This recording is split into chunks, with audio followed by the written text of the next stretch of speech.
Okay, folks, here we go. So we're getting started now. So we're sorry you didn't have sound before.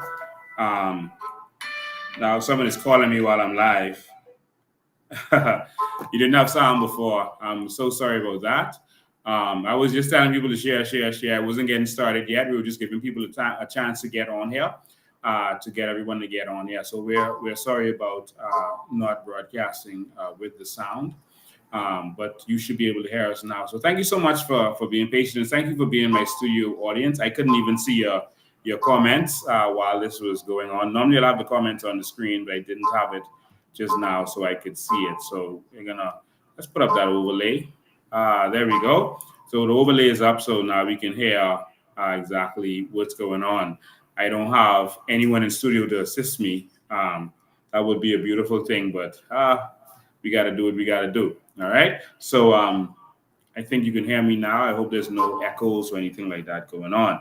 All right. So we're broadcasting from the office today. So we're going to get this done. Good. So you know what to do. Use your at highlight and use your at. Wow, this phone never ceases to go off. Even while I'm live, the phone goes off. So we're broadcasting live from all of our social media platforms. That's YouTube. You can see comments there from YouTube already. That's Lincoln Bain, COI, which is Coalition of Independence or Bahamian Evolution. Facebook, Lincoln Bain's Coalition of Independence or Bahamian Evolution. We're also broadcasting from Lincoln Bain's LinkedIn account, Instagram account, and some other accounts. All right. Normally, you also broadcasting from our website. We're not broadcasting from the website today. All right. So you're good. All right. Perfect. They say the sound is good. Okay. My producers are international, so wherever you are in the world, you can be my producer and make sure you assist me to make sure we get the best effort out there. So thank you for joining in. So let's get the numbers up. Do your ad highlight, do your ad share, and also tag some persons. All right. All right, good. We're going to have a serious conversation today. We're going to be talking about some things. We got some documents to share with you about CIBC. CIBC said they were raising their fees. So we wanted to know if that was legitimate, if what they were doing was right. And so we got their documents and we dug up their file to see what CIBC is up to. And so when I tell you that CIBC is wrong for increasing their fees on the Bahamian people, on the backs of the Bahamian people, I am telling you that we need banking reform in this country. Make sure you share this with everyone because I'm going to show you the reason CIBC is raising their fees. And it has nothing to do with you. It has nothing to do with whether you're paying your loans on time, et cetera, et cetera.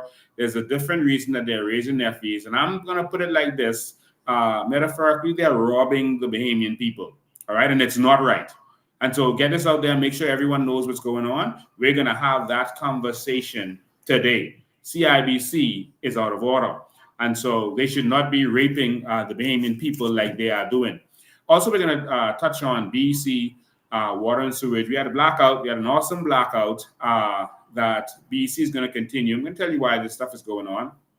Talk about water and sewage. They responded to us, this fake police investigation that they're doing. I say it's fake. It makes no sense to me. It doesn't add up in any kind of way. So we're going to talk about that a little bit also. This fake thing that they're doing. That's in my opinion. All right. And just the red splash the F&M had. I don't think it made any waves. All right. Some says a good bank with bad intentions. Well, we'll see. I'm going to show you documents. Remember, I only deal with documents. All right. So we're going to show you exactly why this is happening. All right. So if you've shared this, if you've done your part, if you put your ad highlights, I haven't seen a lot of you do your ad highlights. Come on, make sure your friends and family know that we are on here. They can't get a notification from me, but they could get your ad highlight and your ad followers. All right. So make sure you do that so we could get this out there. All right. So first I wanted to start out with something simple. Ladies and gentlemen, Someone sent me a screenshot of someone in one of our groups that was saying that Lincoln Bain doesn't answer calls or doesn't return calls. And I just want to say to you that I am working hard for the Bahamian people. And I want you to screenshot this and share this and send this to that person, or just explain it to that person. Jesus made a statement, seeing all the hurting people. And he said, the harvest is ripe, but the laborers are few. And so I spend a lot of my time helping people. I don't get paid for this. This is my way of giving back to society. I do this for free for the Bahamian people. I help a lot of people every day. My phone is going constantly. I can't get work done. Sometimes I have to stop answering the phone so that I can actually do work. Everyone that calls me and wants something to be done, I have to do the research. I don't repeat anything anyone tells me without doing the research, which everyone should know by now. And there's some people that just want me to do research on certain things. And that takes a lot of work, a lot of time, and a lot of effort. As you can see right in front of me right now, I got stacks of papers here. This is one matter. And so if you call me to deal with a situation, I have to deal with that. All right. And I have to do a lot of researches, a lot of reading, a lot of going through. And while I'm reading, I can't necessarily answer the phone. I would also tell you that I get a lot of calls. I get sometimes up to 100 calls a day. And this is no exaggeration. I get about 100 calls a day of persons who just want food, rent, electricity bills paid, people who want help. And I can't help everyone. I can't. I'm one person. And so, people are cruel. And sometimes it hurts me when I see, how hard I work and the people around me, some of them, how hard they work. And then people only think about themselves. That when you're working hard, you can't help everybody. And I will say that I can only do what I can do. And so, as you can see, I'm live and my phone is ringing. 2 days ago, I can show you in my call logs. I was getting a call after 3 o'clock in the morning. I was like, who would be calling me after 3 o'clock in the morning? Sometimes 12, 1 a.m., I'm getting calls. And people are saying, well, I can't get you any other time. And then some people will send messages that this is very urgent. We need to talk to you right away. And then when they talk to you, like, that wasn't urgent, And so I have to balance my time. So for ladies and gentlemen, I must say this, that I'm trying to do everything that I could. And I really want to help more people. But I can only do what I can do. Sometimes I look at my WhatsApp messages that I miss. I'm gonna show you something. I just have to be careful to make sure you can't see any of my other messages. Where is it? I want you to see how much missed messages I have. Let me see if this will zoom in so you can see this. Let me see if I can best get that seen. Oh, it's backwards. I'm sorry. But if you can read that backwards, that's 90 right on the bottom there. That's 95, over 95,000 missed messages. That's over 95,261. Well, it was 60. It just turned to 61 missed messages. I'm trying my best to help out as many people as I can. Some people say, oh, you're going to be just like the other politicians. They don't answer their phone. They're not answering their phone because they don't want to do anything for you. I'm doing for as many people as I can. All right. So as I showed you, this is over. This is over 95,000. Can you see it? Sorry, I can't look at my screen while I'm doing this, but this is over 95,000. Oh, you was looking at my messages with Elon Musk just now. This is 95,000 missed messages. So I just want you to know that for persons who are reaching out to me and they think that it's only them, it's not only you. Just like you thought to call me, there's hundreds of other people that are thinking to call me. I get a lot of information, as you can see. As I'm doing this, I get a lot of information, a lot. And I have to spend long periods of time on the phone with people and then investigating everything that they told me. And so this is a lot of work. So please have mercy when it comes to that, and think that there are other people also. And so if you can't get me, then just keep calling back, and don't say it's an emergency if it's not an emergency, because I have to balance my time. But please understand that this is a mammoth task that we're doing. The green is the messages that I've not seen. You see on the side there, the green, you see how long I've been scrolling? That's the messages I've not seen yet. That's just the green on that side. All right. All of that. And I can keep going.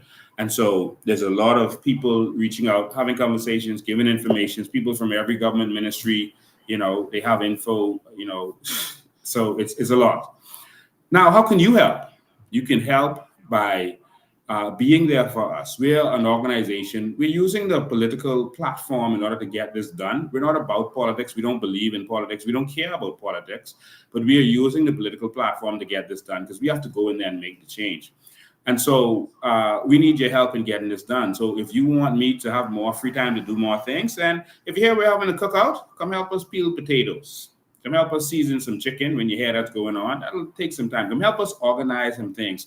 If you hear us doing some stuff, help us get it organized. Everything we do takes a lot of organization time and a lot of work. All right. So get on board. Help in whatever way you can. It may be your time, it may be your resources, it may be something that you have that we could have access to. We need your help. All right. So let's all get this done. And don't just think about yourself.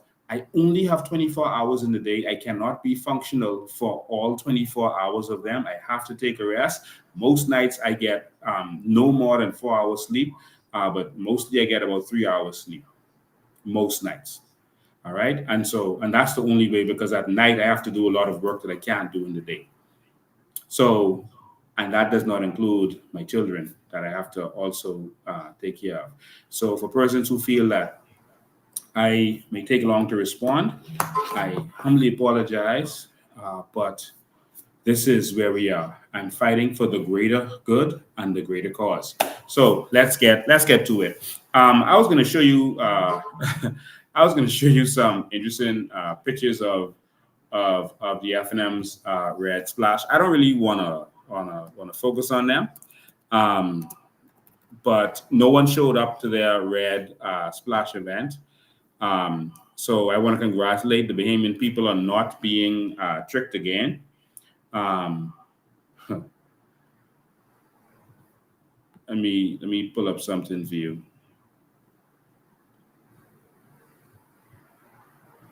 I just Googled one of their previous red splash that they had before. Let me let you see this. It's very interesting. And a lot of people think that, people are stuck on F&M and PLP and they just they don't care. They're just going to vote for them. I don't believe that. I believe that Bahamians are waking up. Bahamians are waking up. And so you can look at this. I just did a little Google. So this right here was a red splash that they had previously on Montague Beach, and you couldn't see. For the people that was there, this was on the Ingram. But for all of the people there, they had drone shots, and it looked. Wow, where did they get that much people from? This here was on the Ingram, but guess what? They had a huge red splash. It was red as far as you can see, and guess what? They lost at that election. They were slaughtered. And so one. You want to see the support of political parties. The F&M did not get any support at their red splash last night, but they had big support at one of their red splash, and they were slaughtered in that election. They were thrown out. I think that was the election where only Brent Simmons had remained in Nassau, where the red splash was in that Montague constituency. But that's what happened. So just wanted to touch on that quickly. So those things out of the way. Let's get to the meat of what we want to talk about. I'm going to talk about CIBC and what they're doing. Then we could get back to to water and sewage.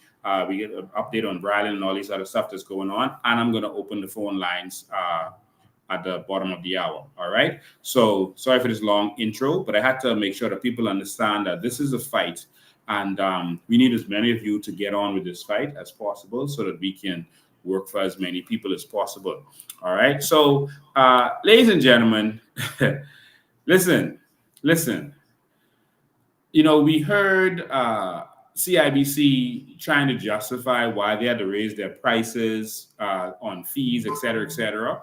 We even heard some people saying, well, banks have to do it. One person in the industry said, well, the government raises its taxes so they could get more money to cover what they need to cover. So banks have to do it too.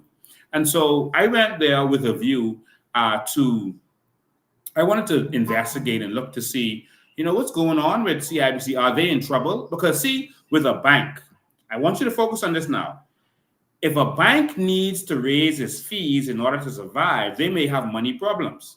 And you see, while Wendy's could have a money problem and that doesn't affect me or the economy, it's different when the bank has money problems. So I was looking to see, does CIBC have money problems? Is that why they're raising their fees? Because if they're having money problems, then we should hear about this from central bank and we should have our people protected.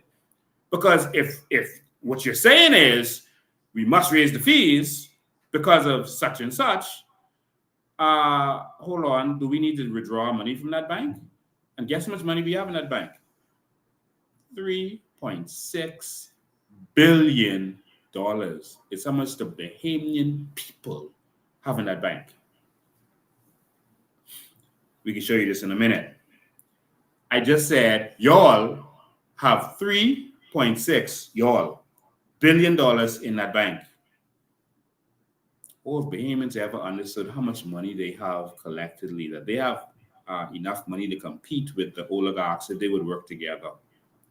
Oh Lord, if they only knew the power they have, if they could unite and come together as a people. But anyway, let's see what's going on with your $3.6 billion in CIBC. That's Bahamas now, CIBC. And so I wanted to know if the bank was in trouble. And so the first thing I found out was that, okay, CIBC is not in trouble. I checked the Ernst & Young reports. I checked their reports to see if CIBC was having some problems. And they're okay. In fact, they're better than okay. They are doing extremely well. And so let me show you their financials. And this is where we need real leadership in this country that's going to make a difference. Because the government can do something about these high fees that we're getting and how we're being slaughtered. The government controls how much the banks can charge you for interest. So they should be able to control how much they charge you for fees.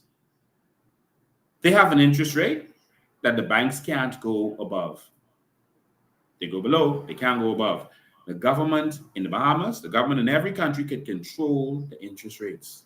And that's to make sure that the banks can only charge a certain amount of interest when they give out loans. So if they can do that, why are they letting them rape us with these exorbitant fees? Well, I'm going to show you exactly how much they're making from interest and how much they're making from fees. Because there's never been a time when Black people actually read to see what's going on. And what we're going to do is every Sunday you come here and we're going to educate ourselves. We're going to educate each other so we know what's going on. This is where your family should be. All those other conversations is not important. Now let's come and see what the banks have been doing to you. So I'm going to share my screen and show you some documents, and we're going to go through their documents to see if it's justified. And see, the problem is we don't have investigative reporters in the Bahamas, and this is where the problem comes in. Because they're a public company, they have to disclose exactly what their finances are, how they did, etc. And so all of the information is right there. So we shouldn't have a report just with persons guessing whether they should be raising their fees or not. We can just go and look for ourselves. So this is the annual report for 2023, which is last year, all right? And so before I do this, let's just do something quick. Let's just do a little experiment. All right, we're gonna do a little experiment. Let me see if this will work out well. All right, let me stop sharing 1 sec, and then we're gonna do this experiment. So I'm going to talk to artificial intelligence. We're going to talk to AI, and we're going to see what AI knows about what's going on. All right, artificial intelligence. All right. So we're going to talk to my AI, and I'm going to ask AI some questions before I show it to you, because it's right there. All right. And so let's find out how much profit CIBC made last year. Do you think artificial intelligence can search the internet and figure that out? Well, let's see.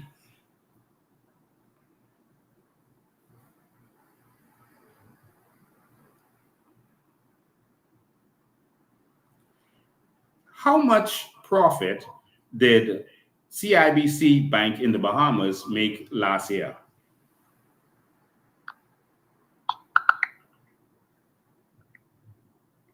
In 2023, CIBC First Caribbean International Bank, Bahamas Limited, reported a net income of $168.7 million. This represents a notable increase in profitability, driven by a combination of higher revenue from interest-earning assets and a reduction in credit loss provisions due to recoveries. This strong financial performance reflects the bank's resilience and effective management in a challenging economic environment.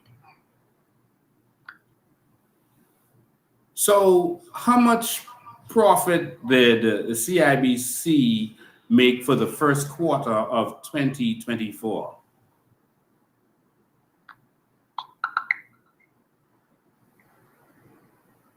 For the first quarter of 2024, CIBC First Caribbean International Bank in the Bahamas reported a net income of $42.5 million.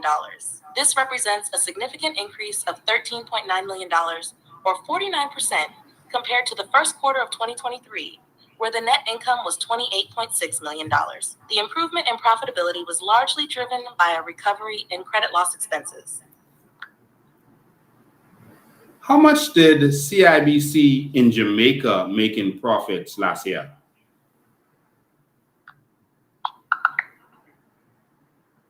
In 2023, CIBC First Caribbean International Bank in Jamaica made a profit of $1.1 billion Jamaican dollars. This marked a significant increase of 70% compared to the $663 million Jamaican dollars earned in the previous year. The bank's improved performance was attributed to a substantial rise in the value of its loan book and increased interest charges on loans to customers. How much profit was that in US dollars?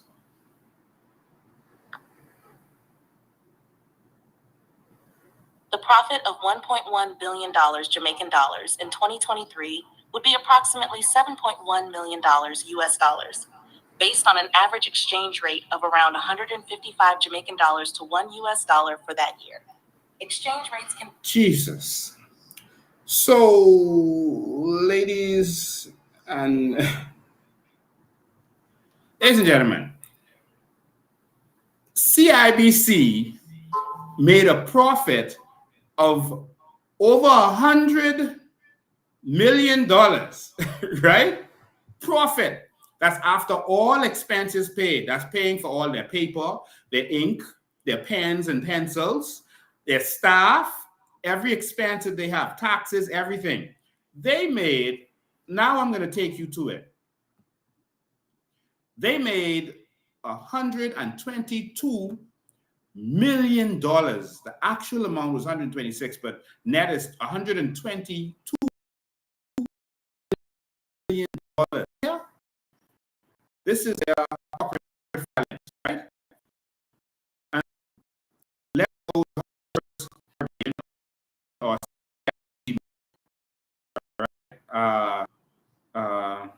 financial results. So their total revenue, let me make this big for you.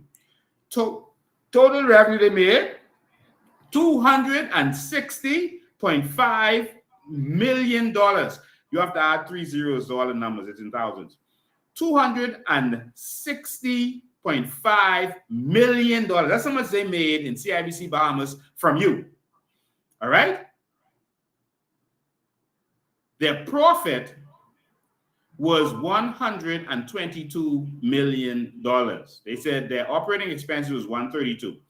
But their profit, that means carry home money that they can do anything with, was $122 million. Make it big. Let me let you see that. And your fees are going up. And no politician is saying, why are you raping the Bahamian people? But I'm going to tell you exactly why they're not saying anything about it. We'll get to that in a minute. So stay tuned. Make sure your farm friends and family are on this. If you have to take a minute and go call them, go call them. But I know you don't want to miss none of this. So they made $260 million last year in the Bahamas, and their net income, that means pure profit, to $122 million. Jesus. Total assets. All right. So loans and advances to customers, $2 billion in loans. Total assets, $4.3 billion. That's in the Bahamas. $4.3 billion is what they have. Customer deposits, that's your money, $3.6 billion. That's my $300 and your $500 and someone has $90 and everyone money put together. $3.6 billion in customer deposits. All right? But see, we never go and look at this, and we don't have politicians that are going to look out for us as a people. And this is where our problem comes in. All right? This is a very interesting document that we're going to go through. See? Strong financial performance. Because I was looking to, have mercy on them, and I was going to have a live saying, listen, man, you got to understand, the bank's got to make a profit, man. They got to make money, and we need to make sure that they can cover their expenses. And then when I went and looked at the documents, they were bragging about strong financial performance. What is this? So you have strong financial performance, but you need to raise our fees and crying a sad story that, the bank got to cover this and that, we sorry. You see there? This is from the managing director, is Dr. Jacqueline Bend. All right? It says the bank delivered a strong financial performance for the fiscal years as we continue to execute our strong financial performance. Our client-centered focus, et cetera, et cetera, et cetera, et cetera. All right? For the year ending October 31st, 2023, the bank reported net income of 122. Net income means profit. That's up $52 million or 74% from the prior year's net income of $70 million. The net income before that was $107 million. All right? Wow. Wow. And so there's a reason why they made more money. But I'm going to get to that. I'm going to show you. We're going to show you everything. All right? And so if you look at the document here, they repeated a lot of what they said about how they did it. But they showed one of the reasons they were able to do that. Look here. While the high interest rate environment has improved margins, you made margins because of high interest rates. Because y'all are breaking our back with interest, that's why y'all make so much money. You see it? They say it right here. If we would only read Bahamas. While the high interest rate environment has improved margins. High interest rates. So you're paying more, and that's why it's happening. So they had loan balance decline, which means they gave out less loans, but they got more interest from the persons who had loans. Jesus. Take the whole entire car. All right? And so, wow. So here you can see there liquidity and everything else. All right, I want you to see this. Cash and cash equivalents end of the year. So in 2023, by the end of, for the 2023 year, which ends in October 31st, their cash balance was over $1 billion. See there? Over $1 billion. That's their cash balance. Remember, you got to add 3 zeros. That's how they do accounting. All right. I don't want people saying, no, that's $1 million. No. Yeah, 3 zeros. This is over $1 billion. That's their cash balance. This means that's their money. This don't mean money they hold. This their money. All right. Cash and other equivalents. That's their money. All right. And it shows, look at this. Oh, wow. Oh, my God. I'll get to that later because we have another document that shows that. But that's going to show you exactly what's going on. Look at all. I want you to see all these numbers. All right. I'm just going to scroll so you can come back and look at them later. All right. So look at all these documents. Sorry, numbers. And we'll come back to this later. All right. Because I'm going to show you another document that breaks it all down. But I just want you to see this. All right. Let me just look over here. There's some interesting numbers. There's some big numbers. And what they want to do is take more from you, the Bahamian people. Look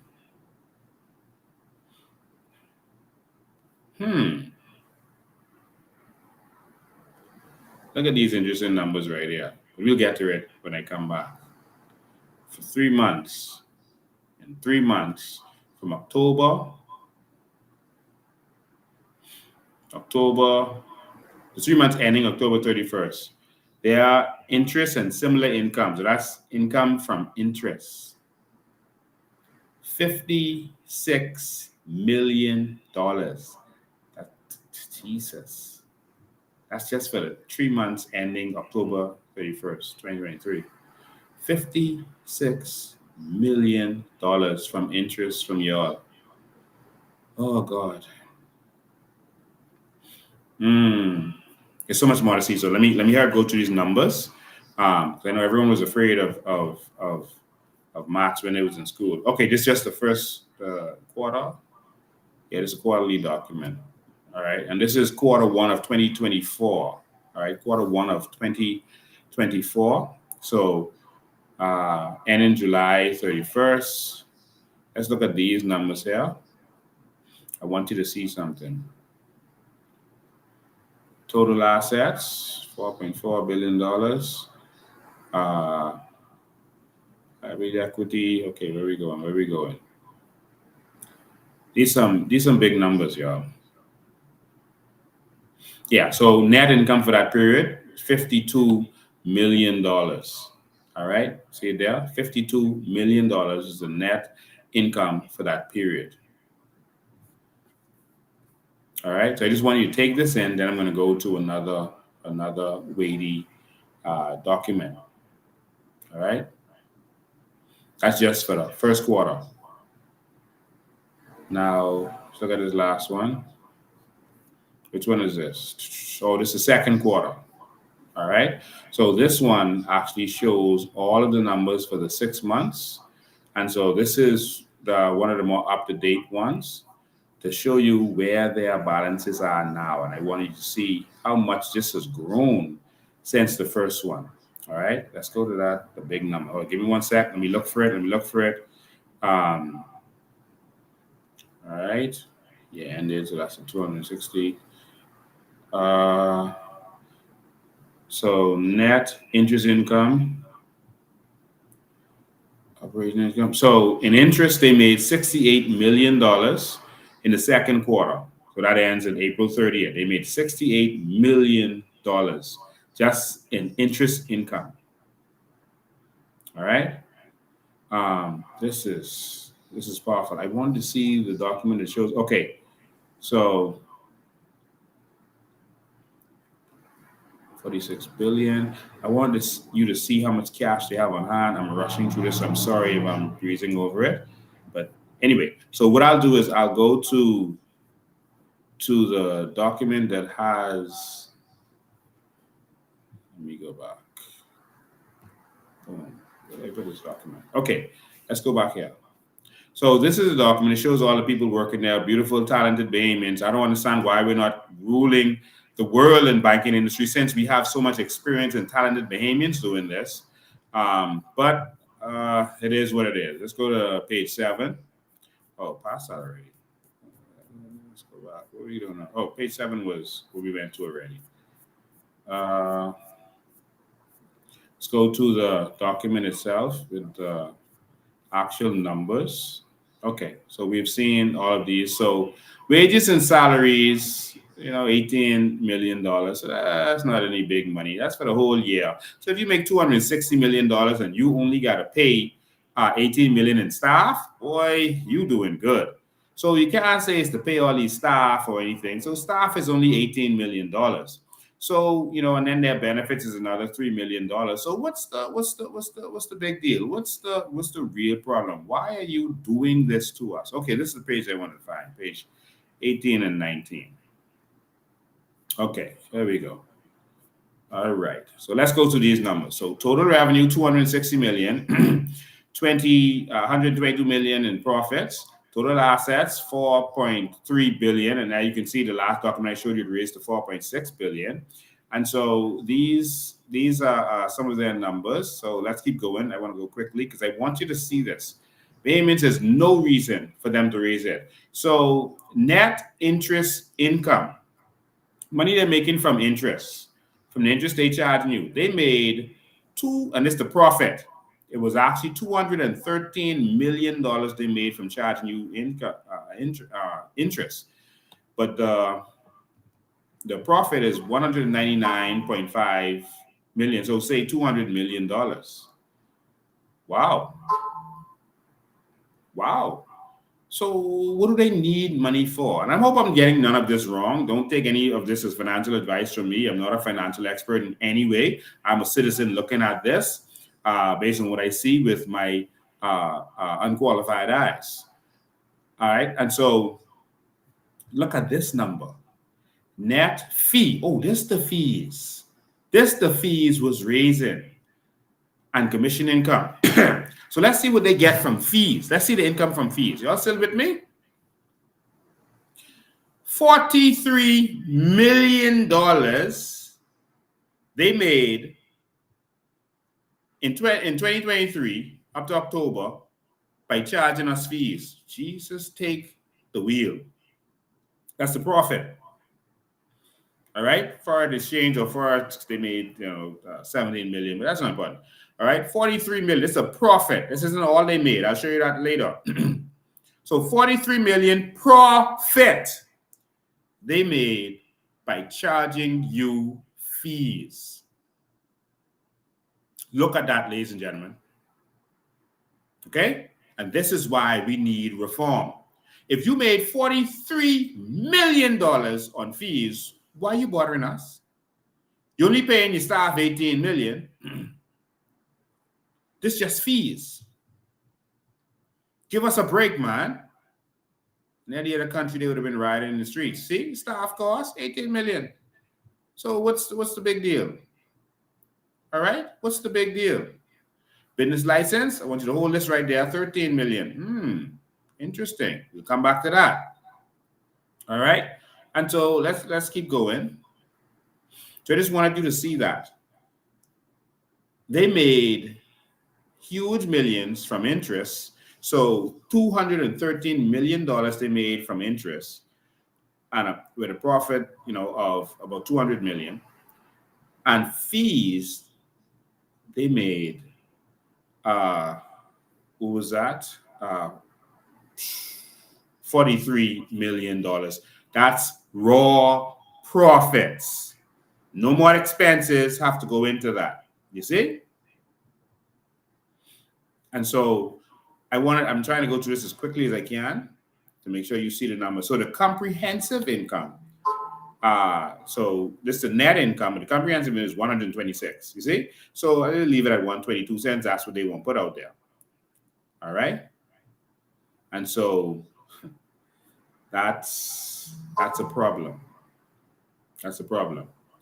All right. So cash balances, etc. $1.1 billion. You see how it's gone up? $1.1 billion. That's interesting. That's just the cash balances. Securities is over $1 billion. This is $1 billion here. I'm over here on this side of it. Securities. No securities is like government bonds, etc. Oh, so these banks like CIBC gets government bonds. So that's money that they technically lend to the government. All right. That's not a loan, but that's like buying a security or shares from the government or treasury bonds, etc. from the government. Over $1 billion. So this is why, one of the reasons why the government is dependent on them. So if they choose to rape the people, the government can't say anything about it. Do you see? And so they are holding the government hostage.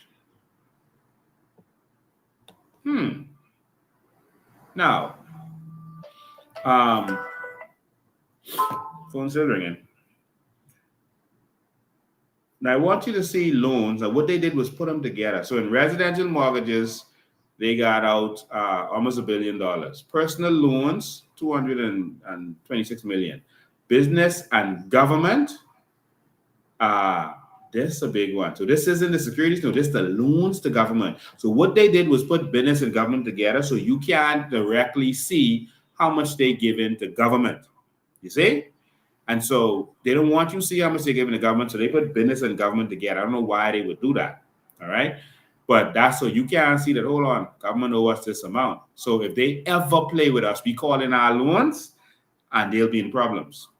And this isn't the only bank that's doing this. This is how they control the government. The government can't do nothing with them. All right. Until a real government with backbone gets in there.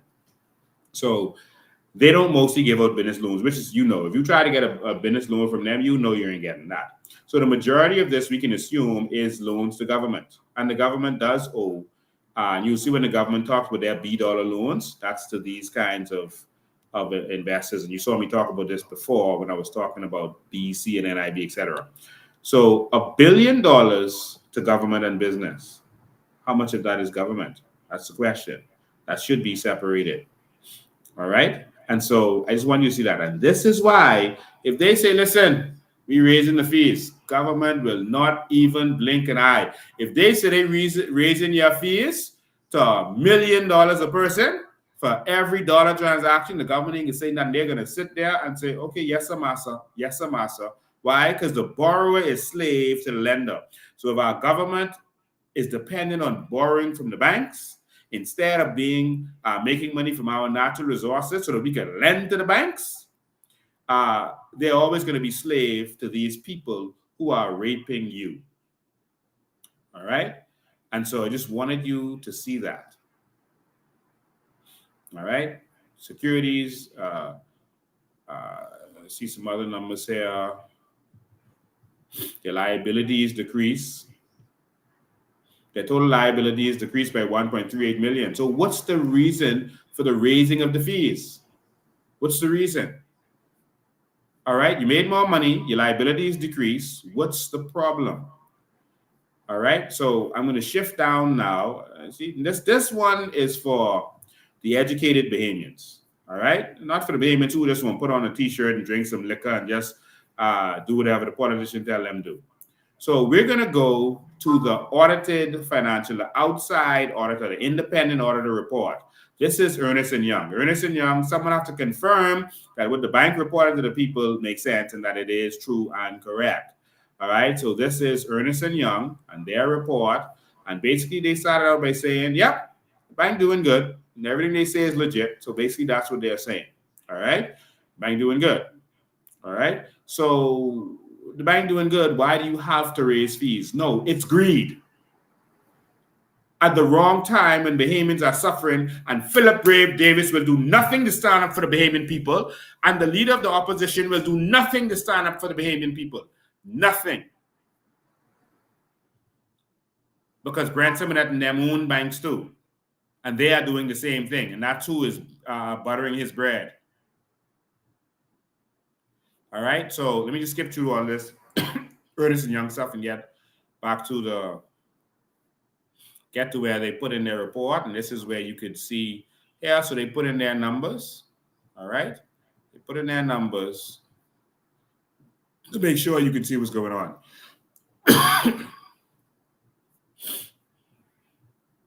All right. Interest and similar income, 213 million. That's why I told you it was 213 million. That's what they made. All right. Net interest on that is 199 that you saw before. All right. Operating income, which is it's called the fees and stuff that you saw, 61 million. 61 million. All right. And so as a layman looking at these numbers, this has a lot of concern for me. If you are making so much money more, you went up by 74% in terms of your profit and everything else. Why is there a need to raise fees right now? It doesn't make sense. It doesn't add up. I can't say, why they would be doing this. One of the reasons is greed. And this is why we're going to have banking reform in this country. But there's another reason. It's another reason. Let me show you what they had to say about one of the reasons that their operating expenses went up. Remember that $13 million, they call it business license? They also had to pay some additional taxes that Brave Davis put on us. And so the reason Brave Davis can't say anything, they said $20 million increase in operating expenses due to strategic business investment, as well as higher, see, their expenses went up. They say business and infrastructure investment, and they close banks, they ain't open banks. All right. Higher business taxes. And so their expenses went up. Regardless, it was 20 million. See here, 20 million increase. All right. In operating expenses because of what? Higher taxes is a part of it. Brave did that. So the reason Brave can't say nothing about the fees is because Brave know that they were going to increase fees because the banks will never accept any additional costs from government. They will always roll it over to the Bahamian people. Remember I told you when electricity price goes up, it comes out in your food. It comes out in your bank fees. It comes out in your interest. The businesses put those expenses that Brave Davis are putting on them, they give it to you. So Super Value is not going to pay extra for their electricity. They're going to put it in the price of the apples and the eggs and the butter and the ketchup. And so that's what the bank did. The bank is raising taxes because the government raised their taxes. Do you remember where I showed you that they paid business license fees with $13 million? That's because, let me look you in your face and tell you this. All right? I'll stop there. There's a lot more to show you on that, but I'll stop there for now. All right? The reason it is 13 million is because remember what the government did. They charged businesses twice. You paid for the previous year and you paid for the future year. You had to estimate what your fees would be and pay it in advance. That's what the government did. That is so utterly ridiculous. They made you guess what you think you were going to make and then made you pay for it. So businesses, including the banks, paid twice. So their expenses went up. So whereas maybe a mom and pop shop couldn't raise their price to make you pay more, the bank said, okay, we got to pay twice, man. No problem, man. Knock yourself out, government. We can pay twice. But guess what? We can raise these fees on the backs of the Bahamian people. And this is where we are being raped and robbed because we don't have politicians who are going to look out for us. And these politicians know what the effect of their actions is going to be, but they don't care because it won't affect them. It affects you. So what CIBC is doing amounts to a robbery, but it's not really a robbery by CIBC. It's a robbery by Philip Brave Davis and the government because they added more taxes, et cetera, et cetera. Now, CIBC participated in that. And also CIBC is making massive profits from the Bahamian people, like they said, because they charge more interest. So they made more profits. And the fees. So let's say they made $61 million from fees. I'll round it off to 60 for an easy number. Let's say their fees raised by 50%. Just by raising those fees by 50%, just like that, they just made $30 million. Just from fees. Do you see how you're being robbed? So calculate. If they say the fee is now $1, but they raised it to $2, oh Jesus, that's 100%. So if they made $60 million from fees, now they get $120 million, just like that. Jesus. So, ladies and gentlemen, government, people say, I'm not getting involved with politics. I don't care. I'm tired of voting. I'm back and forth. They can do what they want to do anyway. I got to work and make my own money. Everything the government does affects you. If you vote for PLP and FNM, it affects you. If you don't vote, it affects you. What we need is an entire system change and a government that's going to look out for their people. I hope you understand what I just showed you in writing. Many Bahamians is going to go over their heads. But if Pintard gets in, Brent Simmons at them own banks, they're going to make sure they rape and rob you. That's a guarantee. They own insurance companies. They're going to make sure you get raped and robbed. Do you know what is coming to you? When they have a prime minister who's their puppet? Bahamians, it's time to wake up. We're going to have serious banking reforms. We're going to make sure that you can't be raped and robbed. And one of the first things we're going to do is we're going to make sure that we have a bank that can compete with them. So if they want to charge those fees, we're going to have a bank where, no fees over here. This bank is subsidized by our natural resources for our people. Interest rates, 0. Yeah, you can get a loan. What's the interest rate? 0. Other countries have done it.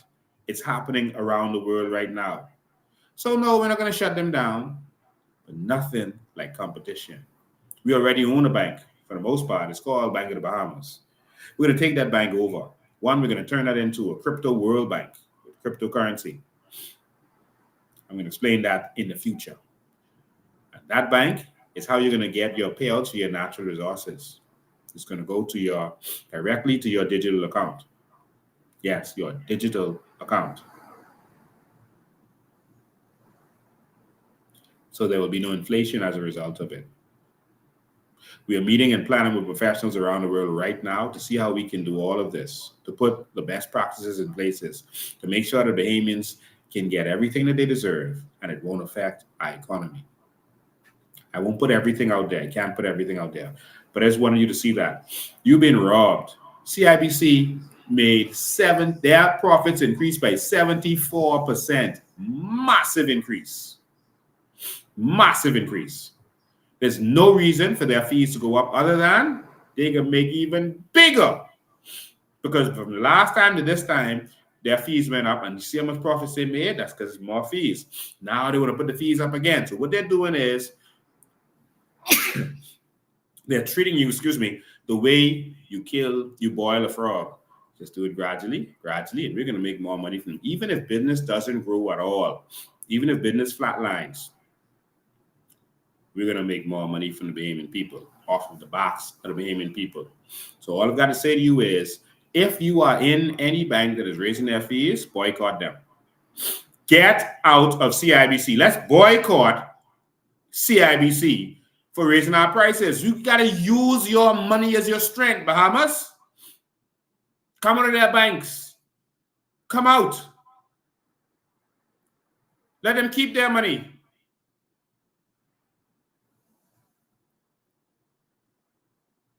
Go to the credit unions where you actually get interest. Take your money to the credit unions. Let the banks, with their exorbitant fees, let them go to hell. Banks that are not raising their fees, work with them. Vote with your money. You understand? So CIBC is talking about raising their fees. Guess what? If they see a mass exodus of customers, guess what they're going to do? They're going to say, hey, we change our mind. We change our mind. Sorry about that, man. There's some people in this society right now, in this country, who actually negotiate with the banks when they're getting a loan. Many of you don't even know you can do that. They say, oh, how much percent? 9%? I'm willing to pay you all no more than 6%. How do they negotiate? But most of us are so eager to get that loan, and they make it so hard for us to get a loan. When we finally get it, I'll be like, oh, I won't say nothing. Let me just hurry up, get this loan and go. No, you can negotiate. You can. So that's a robbery. All right? And so at this point, I have a lot more to talk about, but while I'm talking, I'm going to open the phone lines so that you can get in on it while I'm talking about the rest of what I'm going to talk about. And I'll put the numbers on the screen for you. I'll put the numbers on the screen for you. All right. I wonder if I should play this little snippet. We're going to talk about BEC next. And so while I'm getting the phone lines ready, I'm just going to play this little, see if anyone remembers this. Let's see if anyone remembers it. This is from back in the day, man. This is the reason your light bill is so high. This is how BEC feels about you. This is how Brave David feels about you.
So a few days ago, the whole Bahamas had to suffer through the night with no light, because they don't rate y'all. So that song was about the Haitians who ran from Bahamian, and the Bahamian don't rate them, so they ain't even give them electricity. But now we're going through that. We're the Bahamians, and we're going through that. You understand? Mommy, no light. Gravy, no light, no light. And so they had a massive blackout. And of course, whenever they want to justify transferring a utility, before they do that, they're going to make the utility so annoying and so bad that you wanted the transfer and you won't mind. And it makes the transfer easy. This is political science 101. You'll remember before they sold BTC, they started to have a lot of drop calls. The service was really horrible. And they was, oh, see, we got to change it. Yeah, man, let's sell it. And that's what they do. And we fall for these kinds of political tricks every single time. And so now they want to get rid of BEC. So, of course, all this stuff is going to continue. All right. So they're going to have these little sabotages, blackouts, and all this kind of stuff so that you say, yeah, man, we really, and you see the first thing they came out, this shows that we need to reform distribution. You remember? That's what the first thing they came out and said. See, we need to give this country away to Frankie Wilson and the rest. Oops, we mean Pike. Frankie Wilson and them partner. Frankie Wilson and Oliver Turnquist's partner, that's Pike. That's their business partner. I showed you the picture of them together the other day. We keep falling for the tricks, y'all. We got to wake up. We got to wake up. All right. So I'm going to open the phone line as I continue to talk about this other stuff, and you can call in at any time. The phone lines are 803-5995, 803-5995. Yes, you can call in and interrupt me at this point.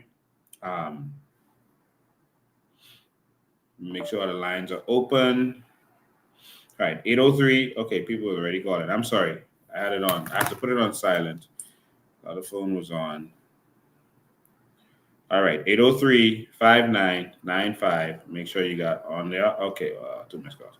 Okay, so you can call in at 803-59. What do you think about this CIBC thing? And they're not the only bank that's doing it. I just talk about them because it's in the media now.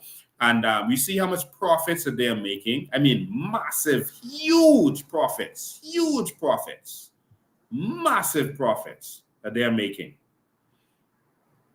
And when I say profit, I mean profit. That isn't the money they made. That's profit.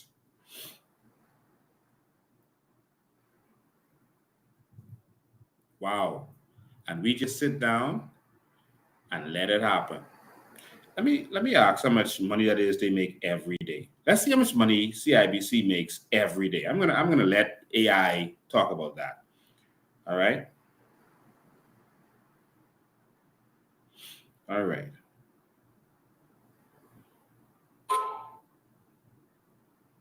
Yeah, I'm going to let AI talk about how much profit they made. So it was 100 and I'll round it off to 123 million because it was a little more than that, a little less than that.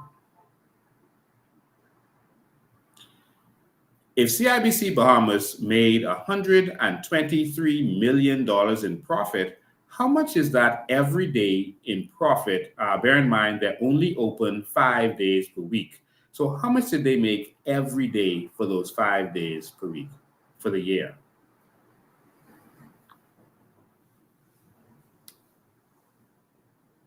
To calculate the daily profit, based on the assumption that CIBC Bahamas operates only 5 days per week, we'll first determine the number of days they were open during the year. A year typically has 52 weeks, and if they operate 5 days per week, total operational days equals 52 weeks to 5 days a week equals 260 days.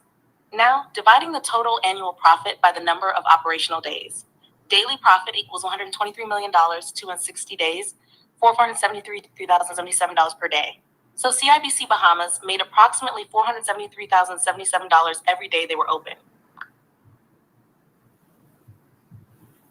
Wow. And that does not include the bank holiday because I didn't tell it to calculate the bank holidays. All right. They made basically half. So if you put in the bank holiday, they made $500,000 every day they open their doors. They make, and this profit, this isn't how much they actually made because they made $260 million total revenue. But after they paid all their expenses, they carry home $500,000 every single day. Profit. Y'all see? Every day they open, they carry home over $500,000. I say that because we didn't count the bank holidays, right? Jesus. They're making that profit every day. Profit, all expenses covered, everything covered. And they need to raise fees? Jesus. And guess what?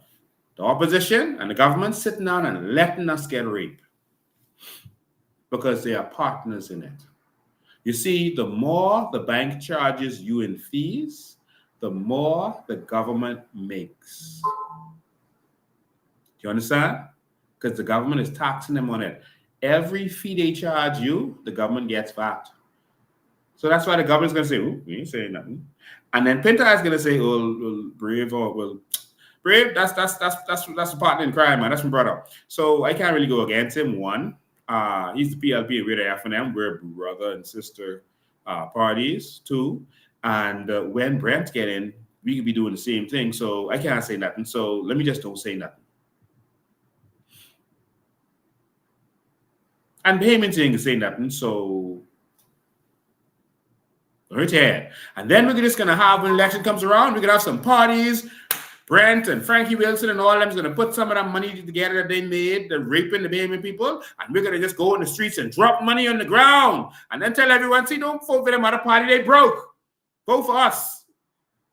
They're gonna say, vote for the parties who've been thieving from you. Because guess what? We give you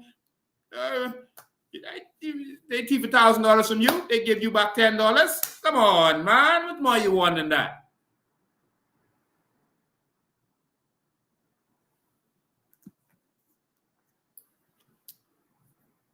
$500,000 profit.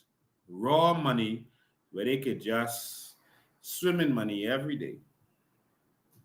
And don't have nothing to do with that. That money don't have to go to nothing. That's raw profit. But hey, some of you like the treatment. You voted for it. And so, skip back over to BC. The reason you're having blackouts is because you like it. Is it mommy don't like? Well, mommy no light, no light. But I say mommy don't like no light. You like it. Why I say you like it? Because you keep voting for it. So if the F&M failed to give us proper electricity, the PLP failed to give us proper electricity, and now they're trying to sell it to themselves. Well, they sold it to themselves, but we're going to take that back. We are taking BPL back. We don't care what you signed. We don't care what punishment clause you put in there. We are taking BPL back. You can screen record this and you can play this later. If the Bahamian people votes for the COI, we are taking BPL back. I don't care what clauses you put in there. It is an erroneous deal. It is corruption. You went into a deal with someone who is the partner of political trolls and cronies, and so it is not a legitimate deal. We are taking BPL back. Now, if Bahamians want to continue with what they've been getting, then we don't have to take it back. All right? Just don't vote for us. But if you vote for us, we're taking BPL back, and you are really going to get free electricity because we're going solar. Let's go to the phone lines. Good evening, you're live. Good evening, Mr. Ben. How are you? I am awesome, man. How are you? And you know what? It's always a pleasure to hear you when you are opening up the phone line. So, and you bring the information to the Bahamian people to set them free. Yes. To remove them from the way of thinking, to try to bring them into reality of the facts of what is happening in this country and what the government, all governments have allowed the banks and the BPL and Franklin Wilson, those what they allow them to do to us. Now, I just talked to an individual yesterday. Yes. Now, know. This is for sure on the fact. Now, you have said something a while ago, and it's the truth. Now, Hubert Linus raised the question about 10 to 12 persons who own. They want to know who's the owner of the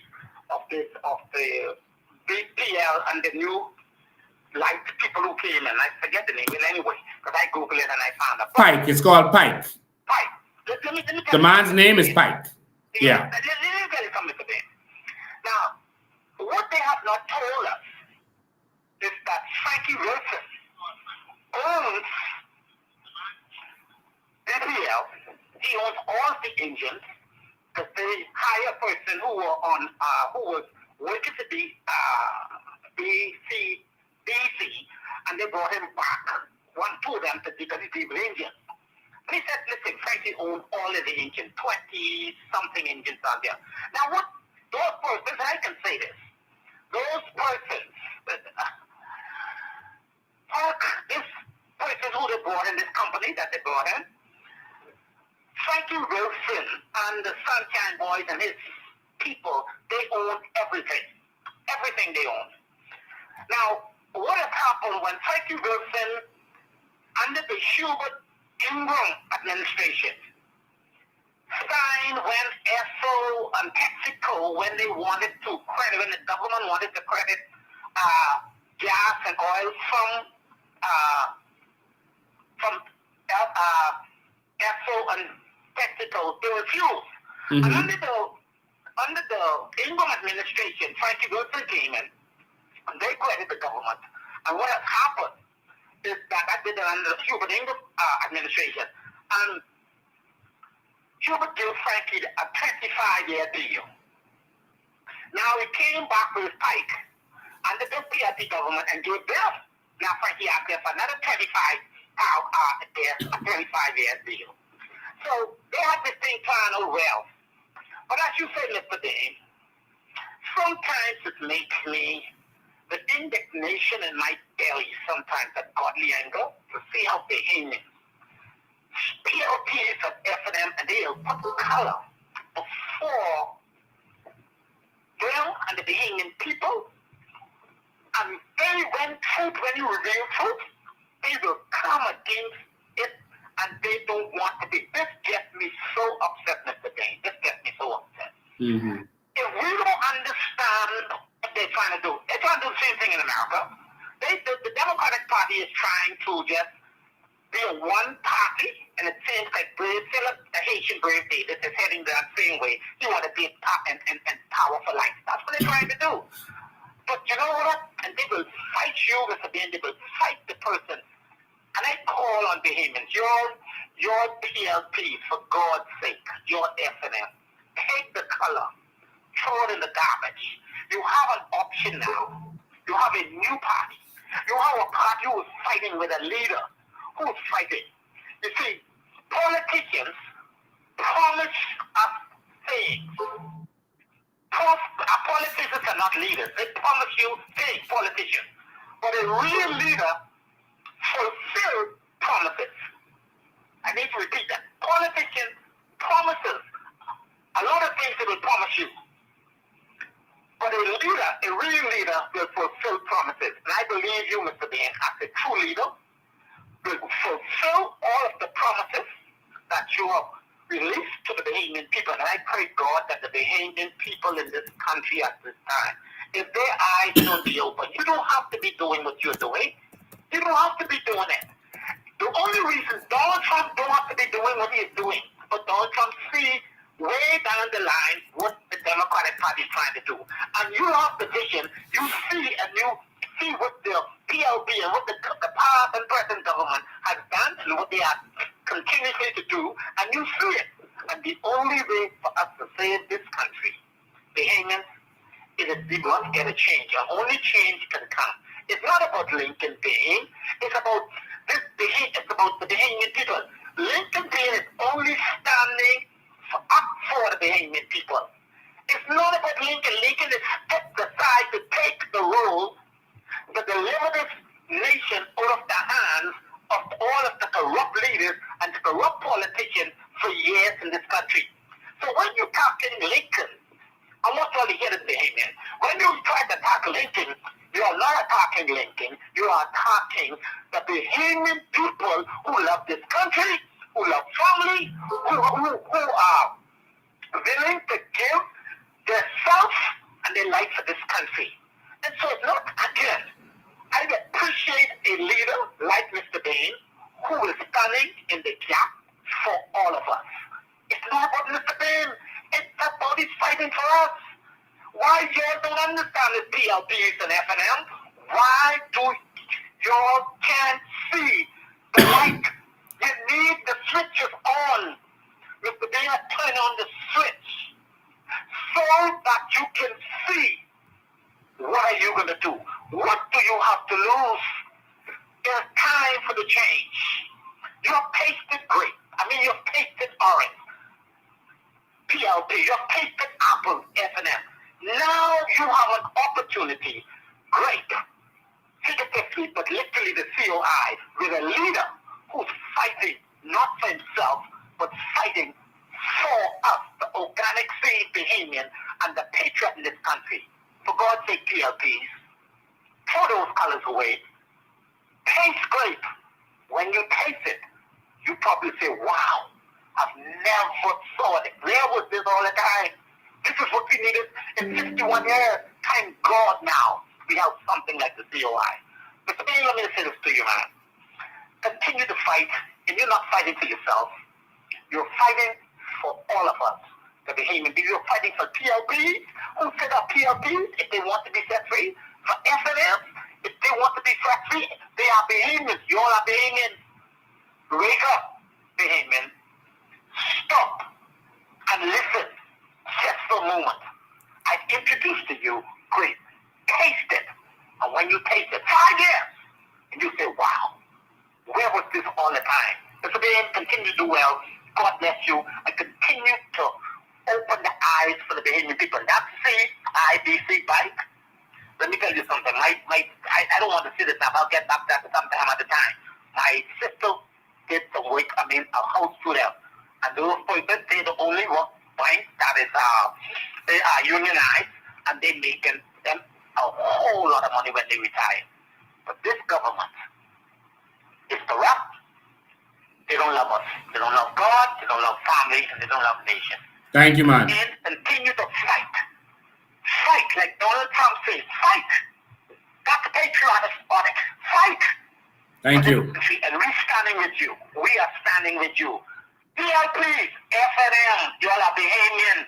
Get rid of those colors and let's change the system. The only way we will survive in this time. God bless you and have a beautiful day. All right. Thank you, man. Appreciate it.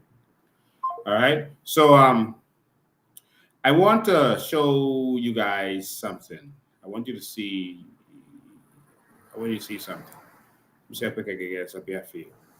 I want to know if anyone knows what this is I'm about to show you. Let me let me pull it up another way. Hold on. I'll make sure you can see this good. I'll have to share the screen. Hold on. Give me one sec. I want you to see what I'm about to show you. Is that it? Okay, too big. Hold on. Yeah. There we go. So let me get that up.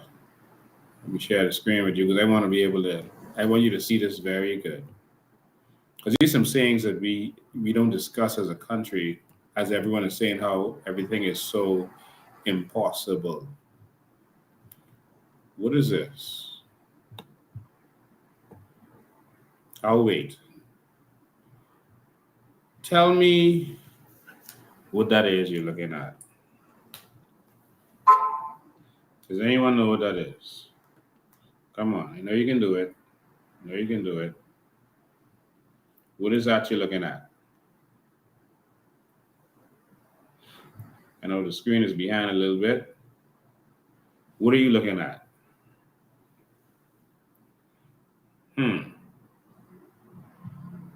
Anyone?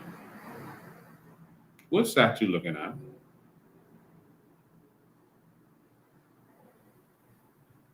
Tell me what you're looking at. Anyone know? I zoomed in some more so you could see more of it.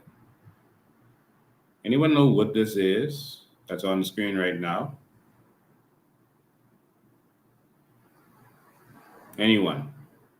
I know there's a delay, so I'm just waiting for you to be able to start the answer. All right?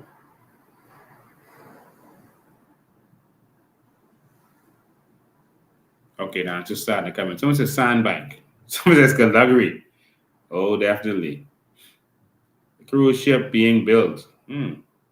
Cement loading ship. Can't really see it, but looks like our resources. Molten salt, someone says. That's Ellie Gordy. Ellie Gordy, how you know that? Oh yeah, someone else says molten salt. Rupert Monroe says salt. How do you all know that? How do these Bahamians know that? Salt loading ship. Paul, Sweden. Jesus. Well, you can't keep nothing from you all Bahamians. This is... Hold the line one sec, call. I'll be right with you. This is a ship, the ship that comes in and takes our salt out, I am told. This ship right here takes our salt, 50,000 tons of salt out of this country, worth about $300 million. So it takes about 50,000 tons, not pounds, tons. A ton is 2,000 pounds of our salt out, and that's worth about $300 million.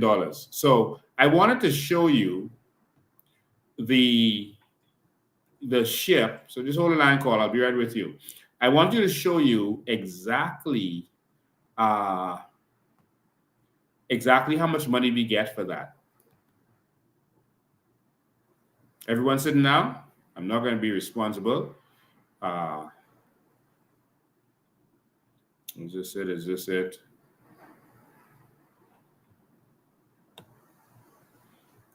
Where's the document? Where's the document? Oh, this is the other document. I'm sorry. I'm going to get it up. Let me do a call, and I'm going to get the actual document. Is this it? That's the value. Okay.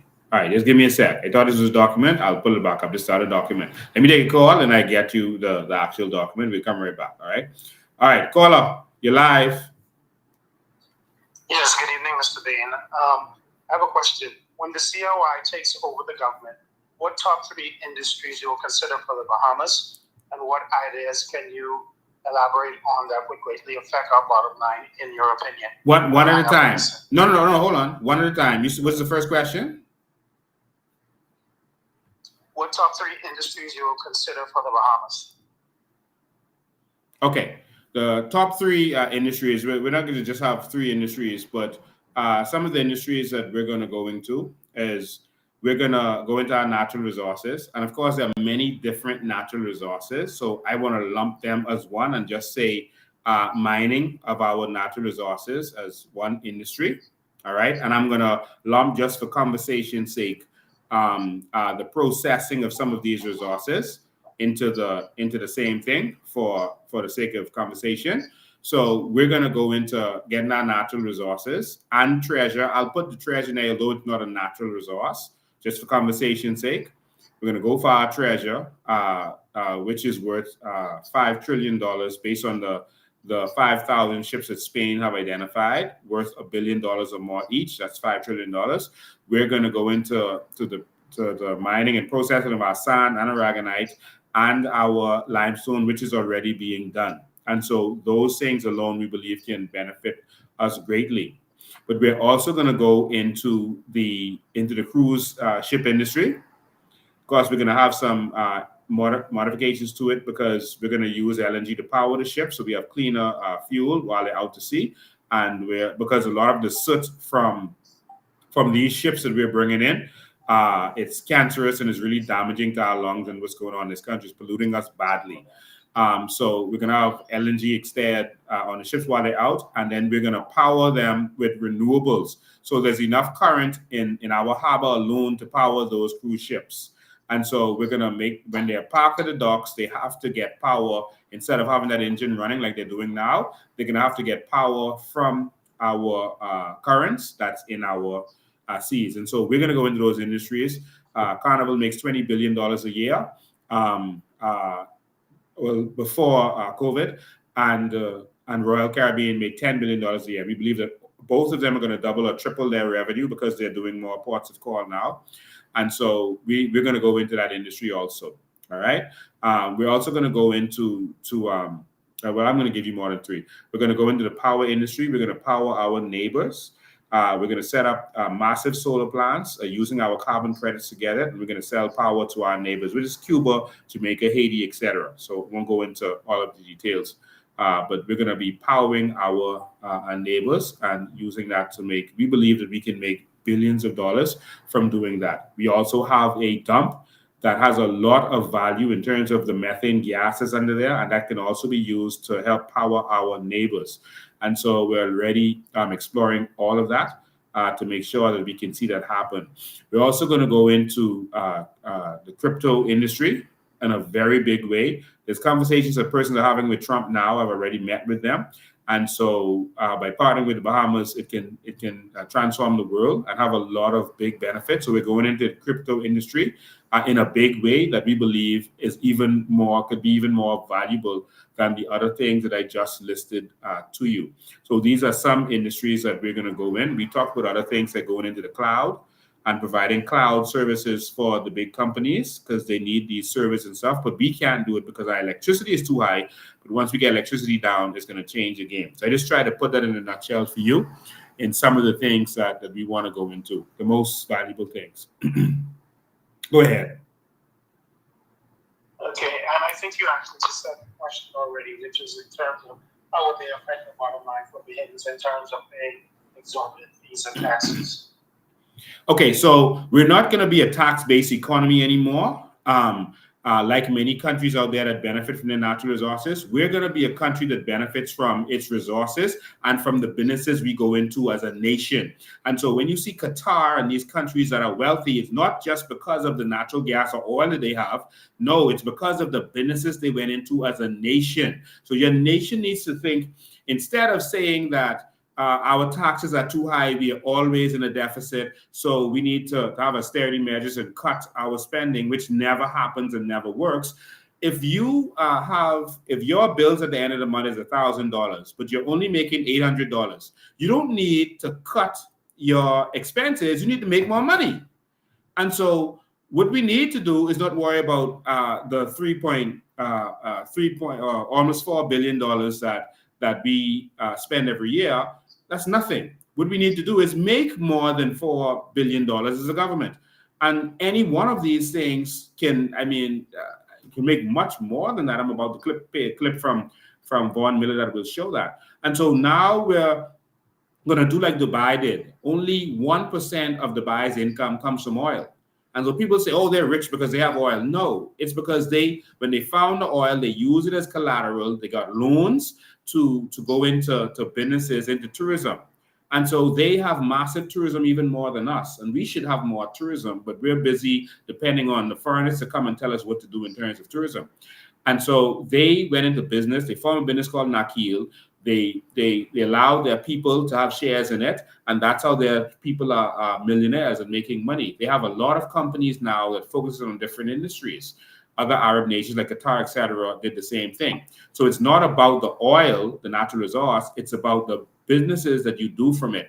Norway went into oil first, and now they have so much investments around the world that they're cutting back on the oil. They're not investing anything to do with oil, and because they don't want to hurt the planet anymore. But the investments that they made are now able to generate income that their people can benefit for generations to come.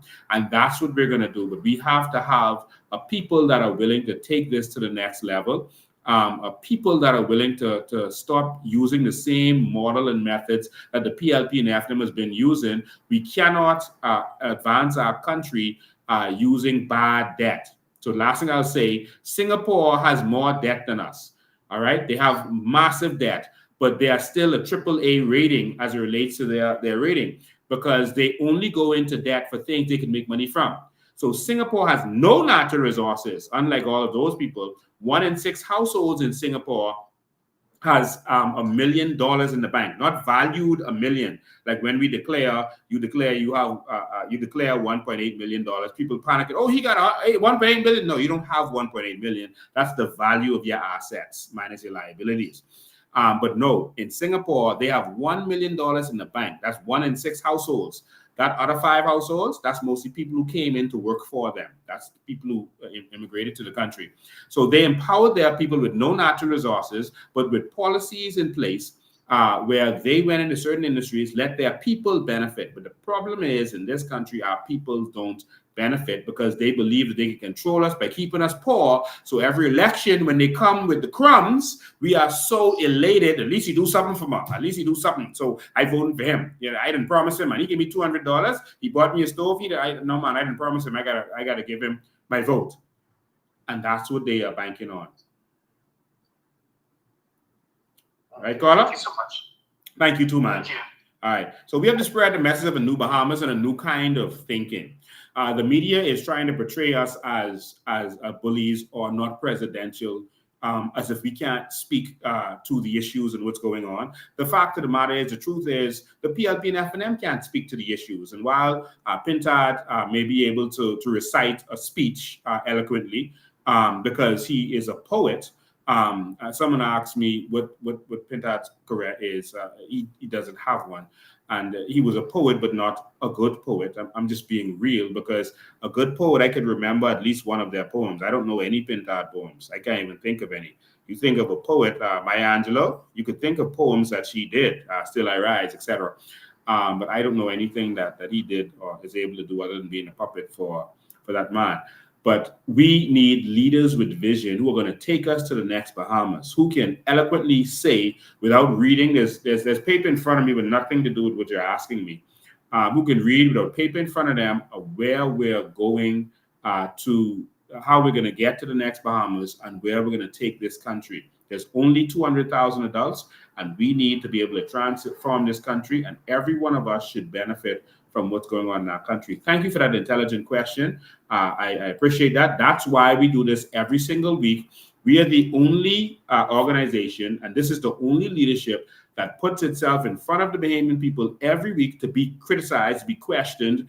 And so we don't have to just give our plans out, which is just whatever the oligarchs give to the PLP and FNM, that becomes their plan. All right. And the plan is basically for them to make money from. So if Brent Timonette gives money to Pintard, he needs some roads because he's in the tar business. He's in that kind of business. He's going to need stuff to go back to him to pay for that money and plus profit that he gave to Pintard to win the election. And that's what their mandates are, their manifesto or their blueprint. If you look at it good, you'll only see money going to their people.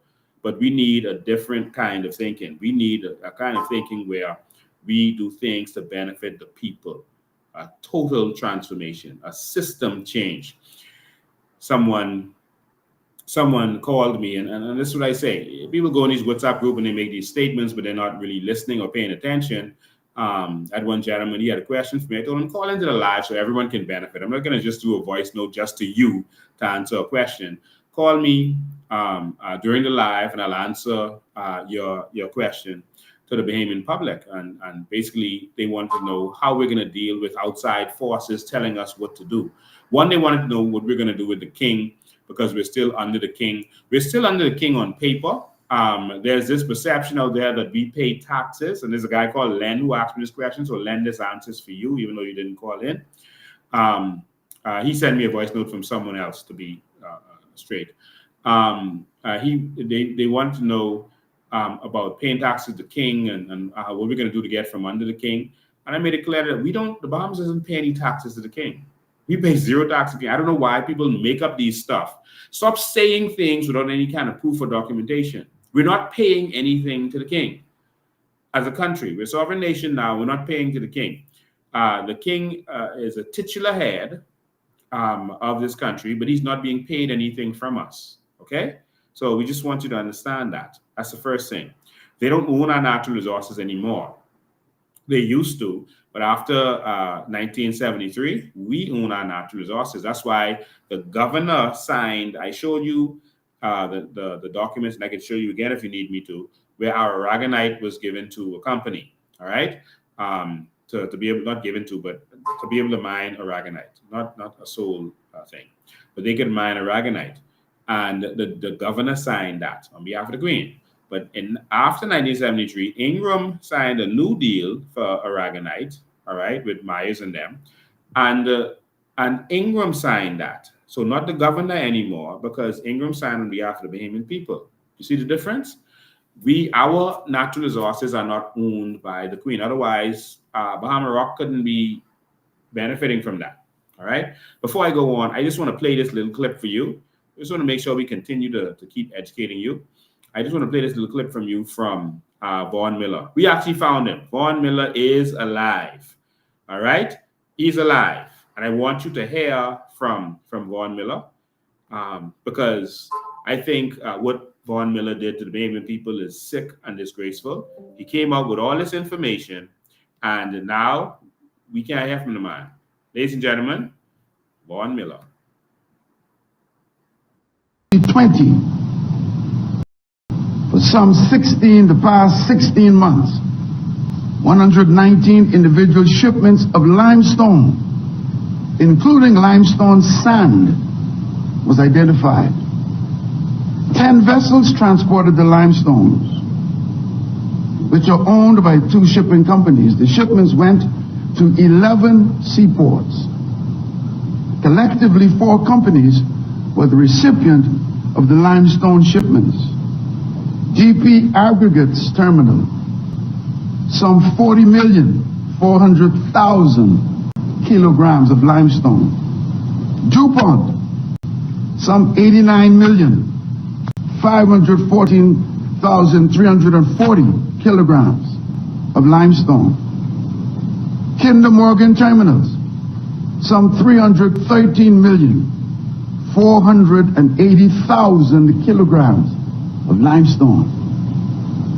Martin Marietta Aggregates Incorporated, some 3,735,809,900 kilograms of limestone shipped from the Bahamas, from Freeport, Grand Bahama, the ports, United States, Lake Charles, Louisiana, Mobile, Alabama, Pensacola, Florida, Panama City, Florida, Tampa, Florida, Port Manatee, Florida, Port Canaveral, Florida, Jacksonville, Florida, Savannah, Georgia, Charleston, South Carolina, Richmond, Petersburg, Virginia. Speaker, some 4,179,204 and the 240 kilograms of limestone shipped from Grand Bahama at $1.30, approximately $1.31 per kilogram. Mr. Speaker, placing the value at approximately $5.5 billion, billion with a B, 5,477,554 billion with a B dollars shipped over the Bahamas to the United States of America. And they've been telling us, Mr. Speaker, that our natural resources have no value. Mr. Speaker, that's just the last 16 months, from February of 2019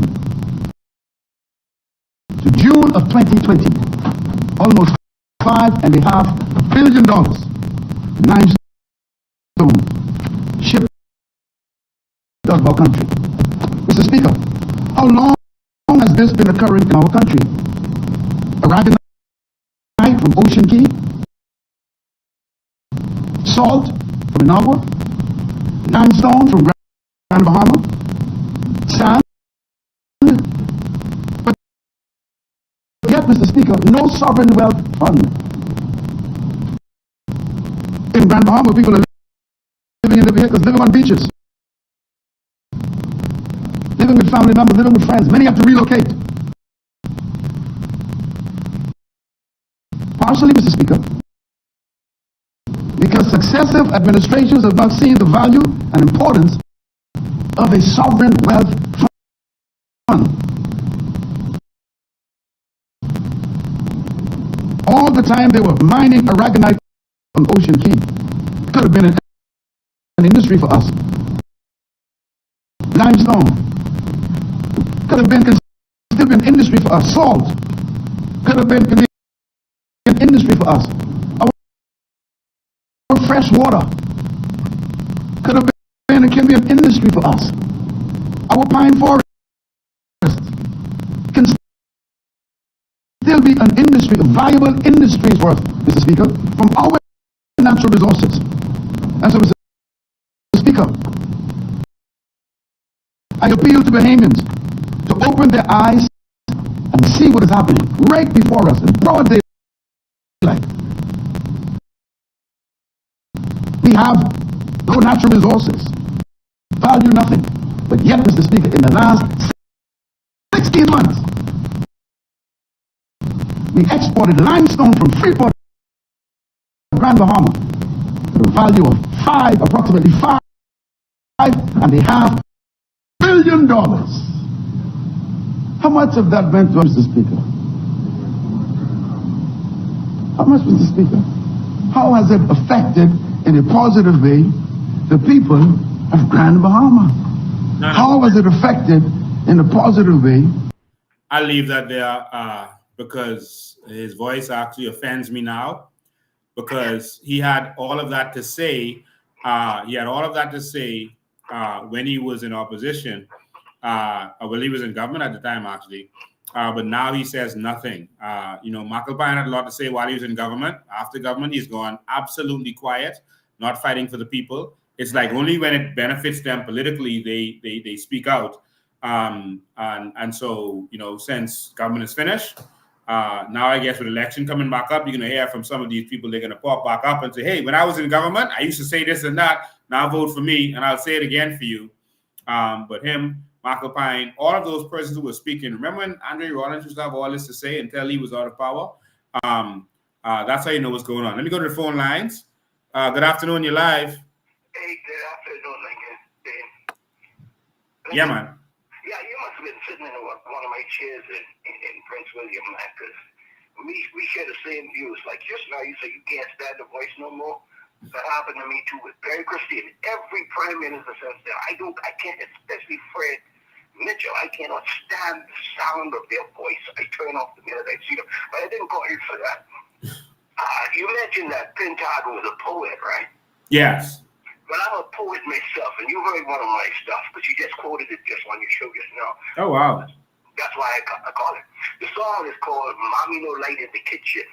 Oh, my God. I wrote that. No way. Let me tell you something, Mr. B. God be my judge on this Sunday. This is a spiritual court. And that line you put in was the line I was looking for.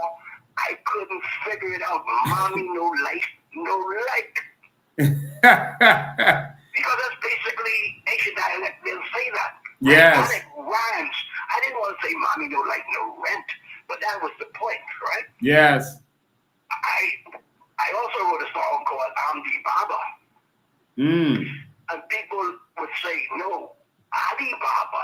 I say, if it's a hit, I'll accept what you believe it is, right? Mm-hmm. Now, but that's my message to the vehement people. That's what I call you for. I also wrote a very popular song called Tell All I Ain't Here, You Better Come On Now. Oh, my God.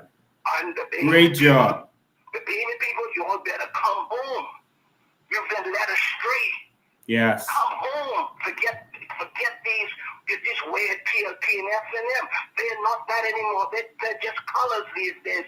They have the principle and the ideology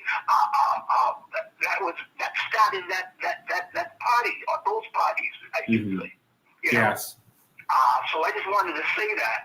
My mind's going forward, but I just wanted to say that to you and I tell you this right now, I'm kind of embarrassed, but this will be my first election I ever voted in. I'm 70 years old. 70? 70, man. Wow. And trust me, because I'll turn 70 before the next election. My birthday's in October. I promise you, that vote is coming for the COI. Thank you. I will not throw my vote away. And even they say you're throwing it, I'll throw it 100 times before. Because if I could suffer at 70 like this, I could suffer on. I don't care if any PLP or FNM is. I really don't care. I mean, I care enough for the country to try again, but I don't care about how they feel about me. But people say, oh, they recognize my voice. A lot of people know who I was already in musician on the country. I really don't care, man. I put my neck out there this time, because if we don't get this election right, just like Trump and this lady across the street, this whole world can change right in front of us, and they'll not be able to do anything about it. But in the Bahamas, it'll be over. I don't know, America could bounce back, but the Bahamas, it'll be over. And you know why? Because the same song said, Mommy No Light in the Kitchen is a Haitian song, but I'll leave it right there. Wow. All right. Thank you for your call, man. I appreciate it. All right. So, ladies and gentlemen, I was looking for the other document, but I changed the file. But it's on our documentaries. If you go into the finale, the last with the documentary that we did, you could actually see the customs document that actually shows how much customs gets for it. I moved the file from another live when I showed it, but I'm going to show you this other document here. I don't think we put this on when we did that documentary. And here you can see the declaration. This is Morton Bahamas Limited. All right. And this is showing how much salt they take out of the country. And so the salt, they call it crude salt. And you can see the quantity they were taking out. And this is in tons. Units is in tons, short tons. And so that's 44,319. So it's really in tons. This is about roughly 50,000 tons. All right, 50,000 tons. All right, of thing.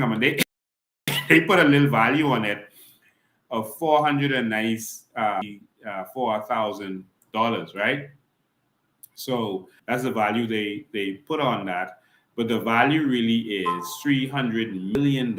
So this is how much tons they're taking out. This showing you this how much tons of salt is being carried out of this country every time that ship comes. Every week when that ship comes, that's what they're taking out. Now they're lower value than just like the value that Vaughn Miller just quoted, where they said 5.4 billion. No, that's the raw value they put on it, which is nothing.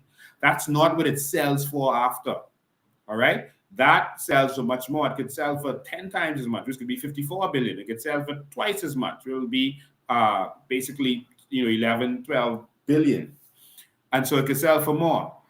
But this here, they did the same thing. So they put a lower value on it. They're taking $300 million, but the value here is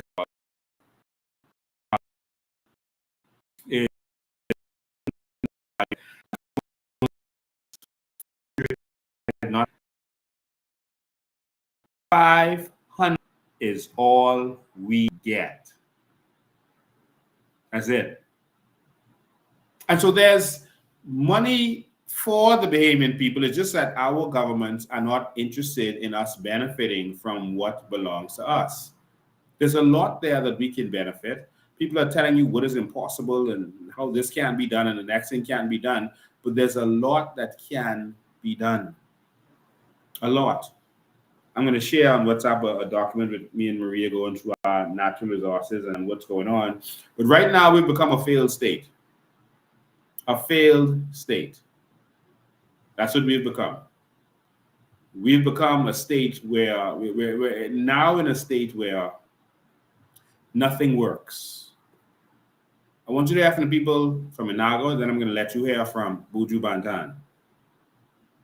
All right? But let me let you hear from people in Freeport, then Inago, then Buju Banton.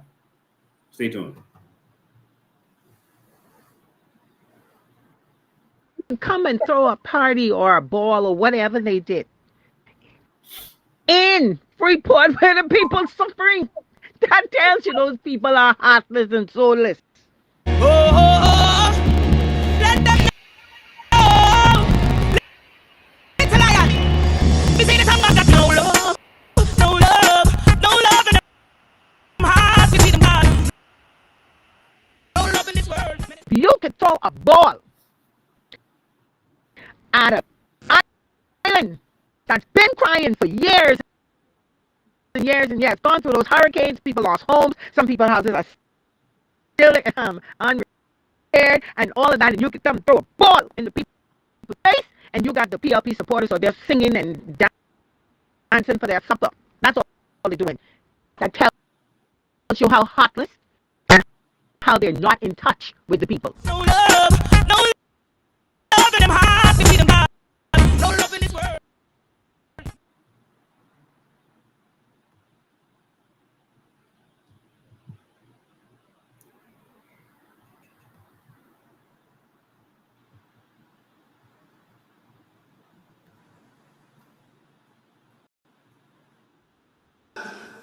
Then we got MP. We say we need this, we need that. Like you say, can't find him. Can't find him. I is he right on, man. Can't find him. And I ain't scared. I want you to look at me.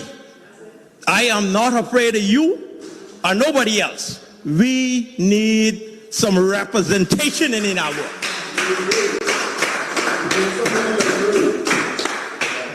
And how great get like that? We used to tell him what to do. This one here, when you talk, nobody listen.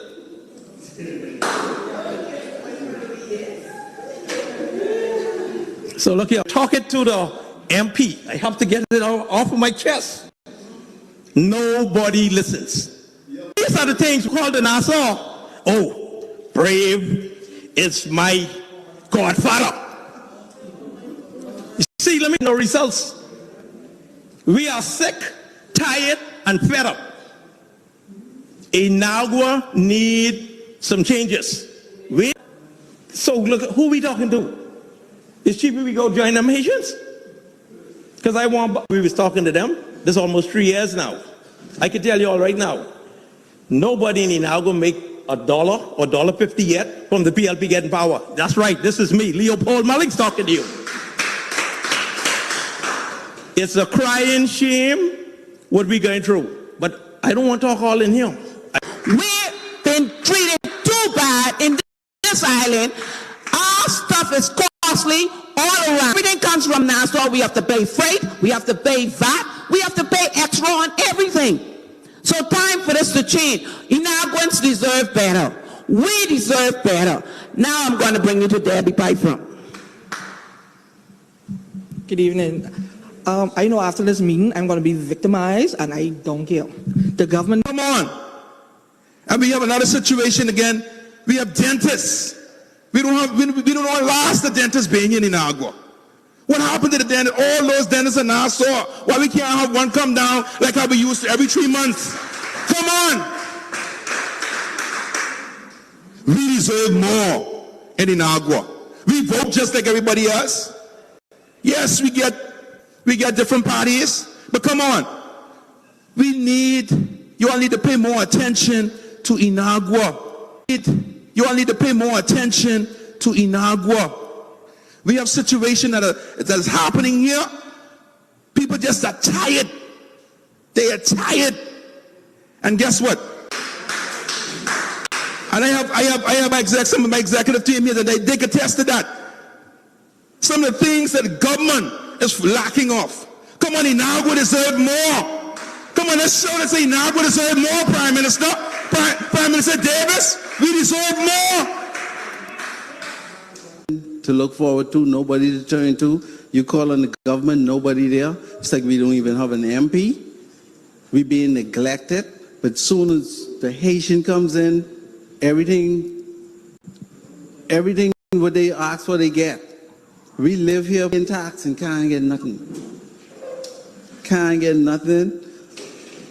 BPL is a problem. I mean, everything is going haywire in Inagua. Inagua's at a standstill, you know, and we need the government to please come and answer some of these questions we have for them, because we have no MP. We see no MP. You know, you promise us the school. There is too much problem in Inagua. They have no plan for Inagua. And the government need to come, because in the next 2 to a year and a half, they'll be here knocking on this door, and they sure nobody gonna open up to them.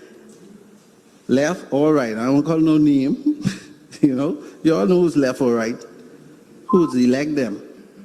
You nobody checking for the government no more, because they ain't checking for us. Okay. Wow.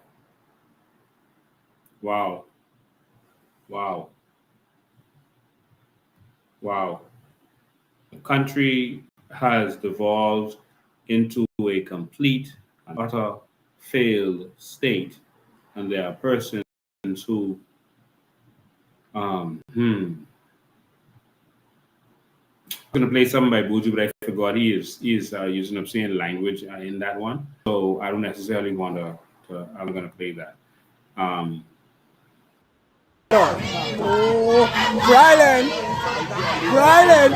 we deserve it.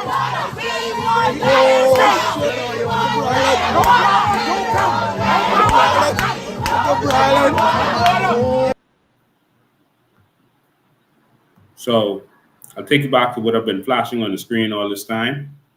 Ladies and gentlemen, a failed state is defined as a country whose government is considered to have failed at some of its basic responsibilities. For example, keeping the legal system working correctly and providing public services. Example, electricity, water, education, hospitals, etc. Electricity isn't working properly in the country. Water isn't working properly in the country. Education is garbage. We're going to talk about that in a minute. We were supposed to hear from some persons, and I was stalling for them, but I'll do that in another live. Some persons whose children have been going through the system. Last thing I'm going to say to all of you today, I want to touch on, I was just waiting to give them a chance to call in. I was going to bring them on live. A lot of the people in the Montel Heights area are saying that their young men are being put out of school. It's almost, they feel like they're being targeted. And they feel like it's a money-making scheme, because put them out of school and then send them to the shock treatment thing. And they feel that shock treatment is being paid for each boy that comes in. And they feel that that's a money-making thing for them. And they feel that the boys are being dealt with mercilessly. And I wanted you to hear their opinions on all of this so that you could hear from these people.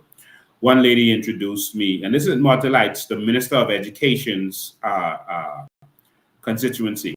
She's Anglican, and Montel Heights is an Anglican. So the boy has a B+. He got all B+, they said. And he, you know, some boys targeted him. He defended himself. He ended up getting expelled. And when he's in grade 10, and he should have been going in grade 12 now, but he was put out. He went to shock treatment. He got beat up. He feel that he was assaulted. They said he was all swollen up, and so you know, she was advised, to not send him back there. She went, did a police report, got a doctor's report, and they get the doctor's report. They're not even getting the doctor's report. It was like it's a cover-up. And so she, all of them feel like these boys are being expelled. So what do you expect them to do? Isn't crime going to go up when our young men are being treated that way, put out of school? Like so many of them are just on the streets, out of school, and they're saying that these kids are bad. And what the lady said to me was that they're saying that these young men are bad, but they're not in any problems. Since they were put out of school, not them any problems. They are working now, trying to survive, trying to make it out wherever they can, doing construction or whatever they can do. Some of them are put out of school when it's illegal to hire them, but they have to eat. And so they're working and they don't get in trouble. They're not troublesome boys. They don't get locked up. They get no problems. And so how is it that you couldn't handle them then, and you had to put them in a system to where money could be made from that system? This is their opinion. And, that's going to have an effect. When you bring in these foreign young men into our country, illegally in most instances, and they're replacing our young men with jobs, and our young men can't qualify for jobs because they can't graduate. They're being put out of school because we don't have a proper educational system to deal with them. And then you have this idiotic system. Glenn Martin, I'm going to say this to you, and I'm going to say this to you one time. We have to get our educational system together, and we have to do that now. This system that they have in place is hurting our young people. The qualifications that they put in place for a young child to graduate now is idiotic and makes no sense. If you don't pass your BJCs, which you take in grade 9, you cannot graduate. You cannot graduate if you don't pass your BJCs. Think about that for a second. So if I can't pass my BJCs and I took it in grade 9, one, that shows the school system failed, not me. The school system failed me because they couldn't teach me how to pass the exam that they're giving me. 1. 2, why should I stay in school if I didn't pass that? What's the point? I can't graduate, so we're staying in school. Why would you penalize a child for not being up to par in grade 9 when you have another 3 years to get them up to par? You failed. The child didn't fail. You failed. And you have another 3 years to get them to where they need to be. But you are making it so that they cannot graduate no matter what they do. If they get all A's 4.0 for the rest of the years, they can't graduate because they didn't pass the BJC back in grade 9. Call, I'm coming to you right now. Just hold the line. And the BGCSE, and this is idiotic. We know these PLP politicians like to call people idiots that don't believe in what they're talking about. But Glenn Martin, this is idiotic. And you should have done something about this. The BGCSE, Glenn Martin here. The BGC exams are a failure. Most people are failing that. What are we talking about? Let me show you how imbecilic this is. And I'm sorry for the strong words, but our children are suffering and our future is in jeopardy as a nation. And we are taking this lightly while protecting those failed politicians making all this money and then praising them. Oh, I like her. She's a failed minister of education. I do like her. But she's a failed minister of education. Put her in the Ministry of Social Services or something. As Minister of Education, she has failed. 1, that rule should have been changed. 2, how could you get anything called, I'm coming to you in a sec, just hold on. How could you get anything other than a D average if you're starting off by many children are not allowed to take the extended paper? There's 2 papers for the BGCSE. There's the regular paper, the standard paper, and the extended paper. The standard paper, you can't get anything above a C. And if they let you take the extended paper, then you can get above a C. That's not guaranteed. You can get above a C. How stupid is that I'm taking an exam that I cannot get an A in from the break? If the children can only get a C, how could it be anything other than a D average? Why would you have an exam that I cannot get the ultimate in? There's some children who are taking exams. They might not have been good at doing their homework or et cetera, et cetera. I was one of them.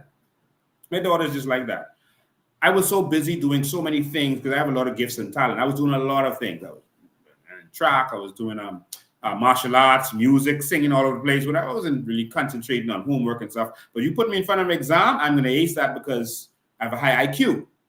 Okay? And so my daughter did the same thing in the US. And so now they're skipping her a grade. But because she just came and took a bunch of tests and extremely well in there. Some children are good at tests. I can sit down in the classroom and I hear the teacher say something. I'll never have to study that because once I heard that once, that's in me. And you can see it by the way I can talk to you without using paper. But there are some children that can take exams well.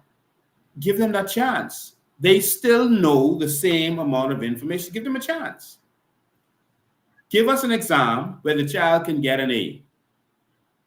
So they'll be deducted for whatever they did. If they didn't do their homework, then okay, good. But ACs, give them their A. On their BGCSEs, give them their A. Give them a chance. You are killing our children's grade and our educational system by making it so that they can only get the highest of a C if the teacher say so. Come on, man. How dumb is that? 50 years we've been at this. And we are praising failure. Let me take this call and I'll finish up. Good evening, you're live. Yeah, good afternoon, Lincoln. Good afternoon, Bahamas.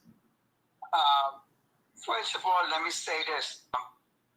My heart goes out to the people in Bryland, the folks in Eleuthera, and the folks over there in Inagua.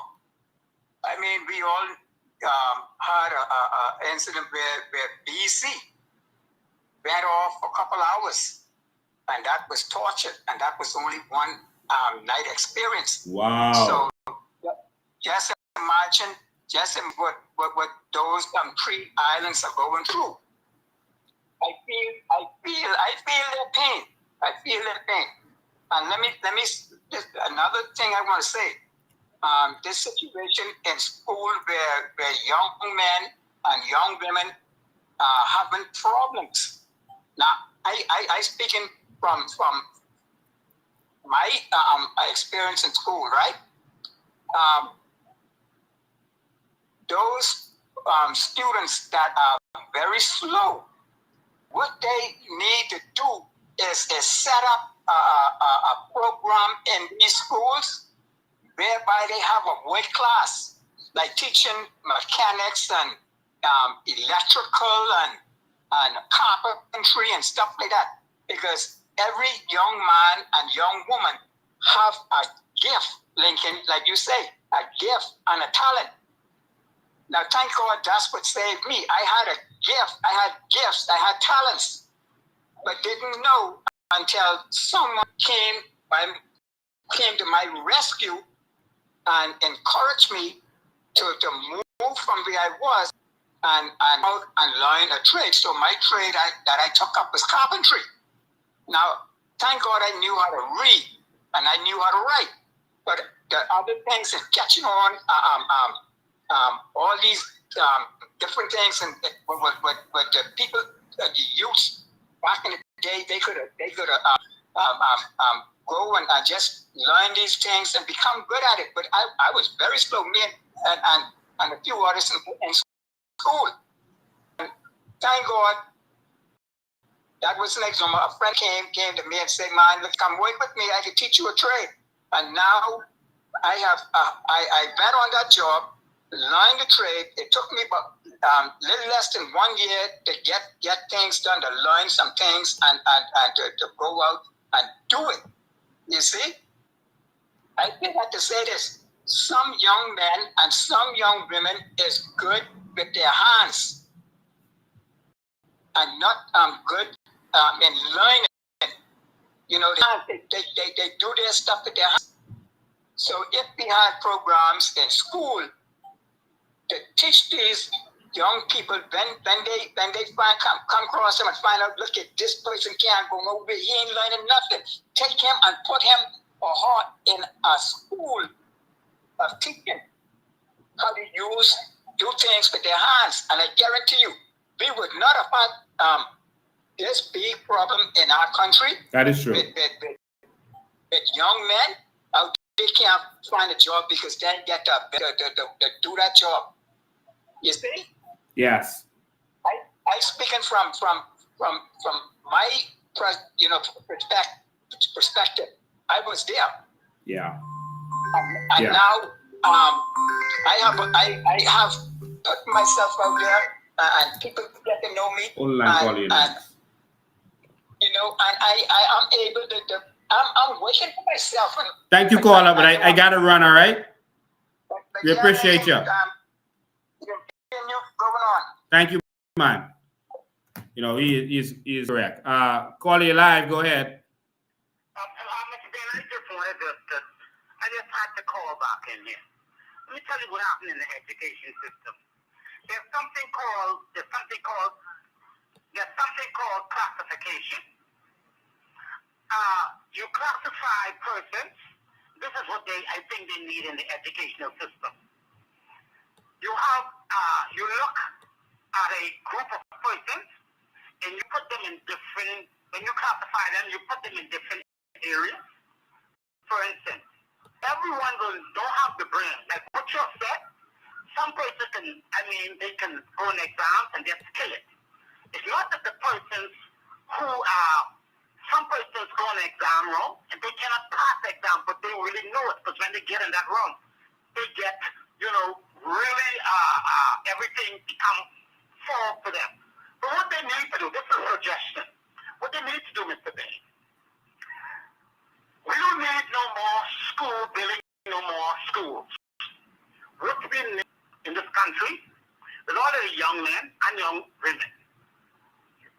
You teach, after you have classified certain, go to the group and classify them, you teach certain persons who cannot pass exams. I don't know why they want to give 9 and 7 BJCs or BGCSE. When you have all they need to teach to young men, English and maths, and teach them a trade. You put them into trade school after you have classified them, English and maths. And that's all they need. The other class, after you classify them, well, if they can pass 7 and 9 BGCSE and BJC, then you put them there. Everyone. The problem is, and the mistake, they try to put everyone in the same group. You cannot do that. Yeah. Everyone. You cannot do that. So what we need in this country now, we need more trade schools. And persons who don't have BJC or BGCSE, they don't need that. Once they operate in their common sense and they learn maths and English and put them in a trade school, we will have business in this country. We don't need the foreigners to come in here. And that's one of the problems. And so what we need, the young men, let me just say this again, Mr. Bain. When we talk about this shock treatment, that's a money-making scheme. College read them and Fox for $10,000. That's outdated. That's outdated. That's humiliating the young men. That's what they're doing. That is hardening their, okay? And you're making them criminals. Shock treatment is not helping those young men. What they need is trade schools with God's ability that they're born with. Teach them English and math. They can get there after they graduate. They got the business card, and they can give it their business. I'm a plumber. I'm an electrician. I'm a mechanic. I'm a cabinet maker, and that is what we need in this country. Ghana's man, Hannah, is a failed person.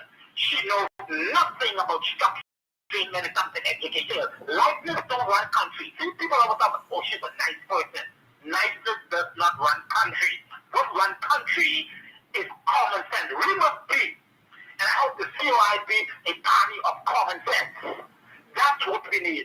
We need leaders who will operate in common sense, and that's what we need. The highest degree ever bestowed upon a human being is common sense. Thank you, man. I hope that the COI becomes a party of common sense.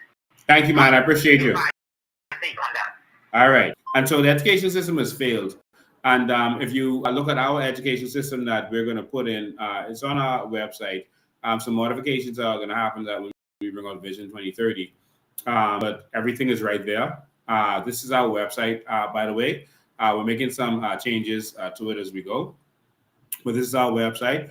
A lot of information is here. Go here. And I wanted to show you a new feature in this website. I'm going to show you it in a minute.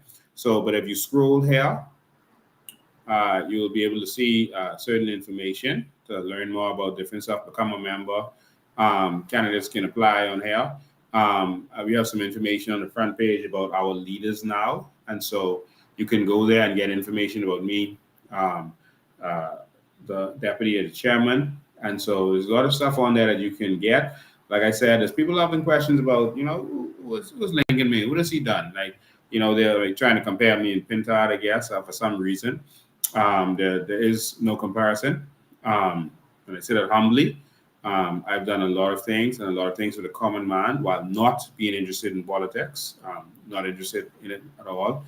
I came into politics later when I saw that they weren't going to do anything for the Bahamian people. All right. And so if you go at our website, you can see information about me and some of the stuff I have done. These are just highlights. Here it talks about me. It introduces me, the political goals that I'm focused on here. If you continue down, it talks about a little bit of my early life, school, police force, et cetera, et cetera. It talks about career in business, industries I've been interested in. Empowering Bahamians, which is something that was a big part of what I've done over my life, the business boot camps I've done, the educational seminars that I've done. All of these are successful things, very successful things. Someone asked, what has he been a success at? We had a lot of successful businesses. We've had a lot of course, going into activism, you're going to be attacked, but I won't go into that. Successful seminars. Over 1,000 people came to the business boot camp. This is training people how to trade different things. Thousands of people were able to train, and a lot of people got certified because of that. We took people to China, very successful. Traveling around the world and speak, book writing, motivational speaker around the world. And so there's a lot of things that I've done. And there's no way we could put everything in there. Successful in entertainment, music, award-winning. Of course, we know that all of my radio shows are very successful, highly watched, probably the most popular while each one of them was out. TV shows, same thing. Controversy TV, Master You, was very educational. People on here giving testimonies of what happened, their experience in these different things. So you can get me there.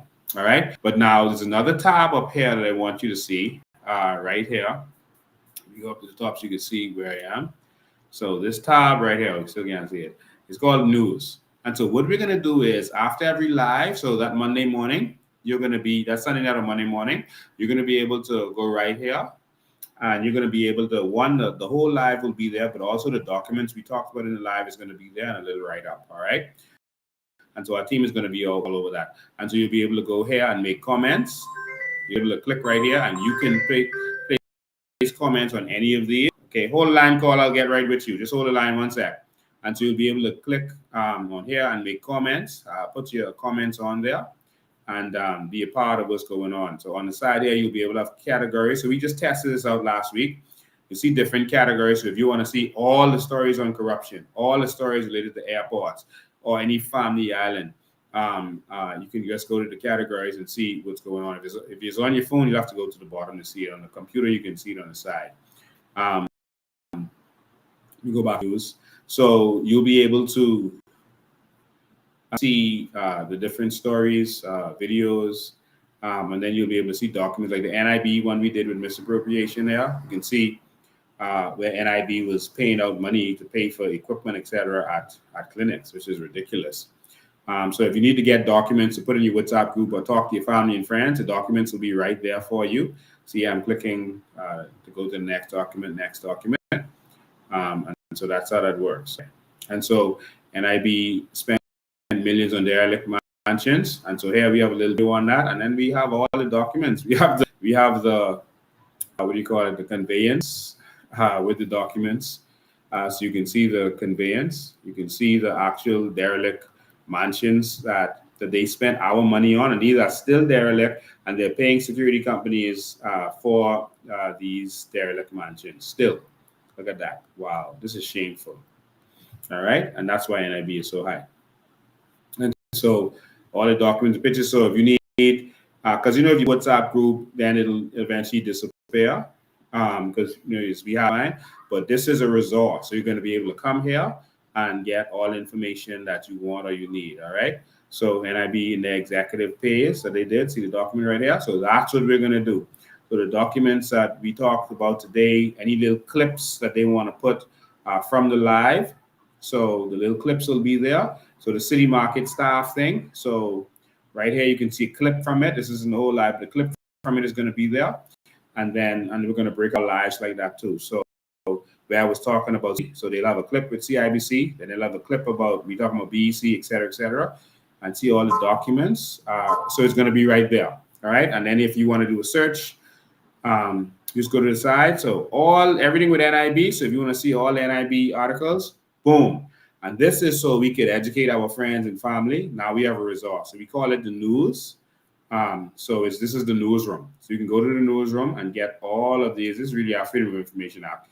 All of this. So this is going to work along with the live so that you can get all of this information at your footsteps. So I just click on NIB. So all the stories with NIB are going to be right here. So as we move forward with the different lives, that's how you could find information or documents or anything that you want. All right. So that's perfect. Vision 2025, the Clip Summit. We're going to put the whole 2-hour thing.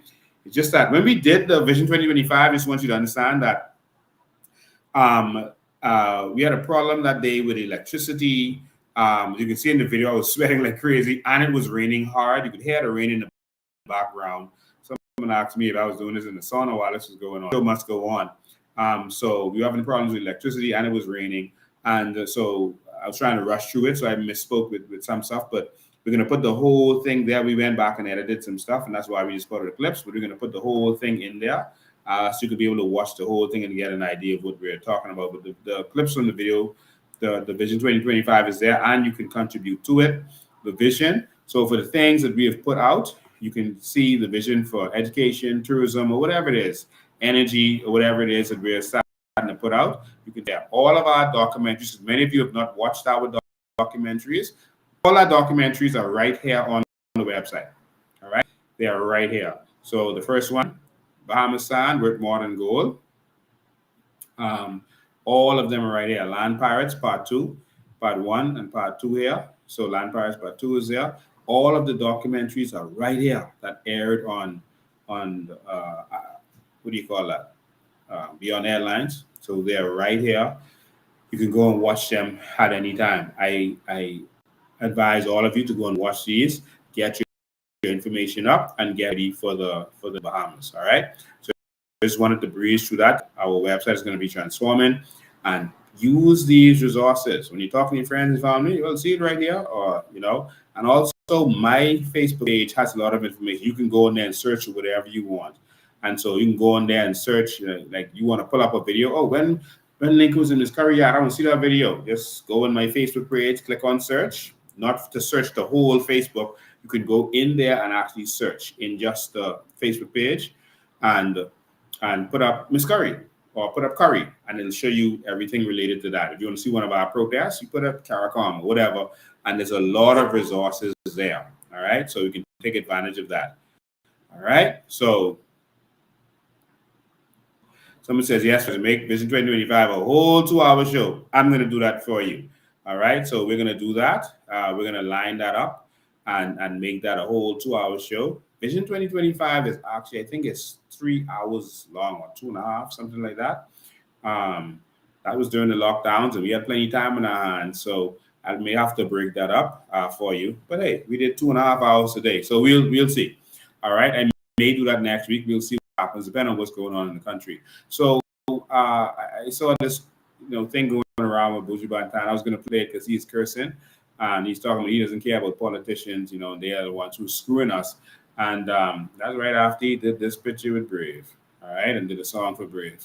But now he is saying that politicians swing people. So maybe he had a epiphany, All right. So so some people have epiphanies. All right. And so maybe he is repented to whoever he worships, and maybe you'll see some change. But thank you for watching this. We want to actually support the movement. We can only do this with your support. A lot of people, say, "Oh, we need to keep going. We need to do this," but they're not willing to help us to do that. Every political party, Trump is a billionaire, and he has to raise money to do what he does.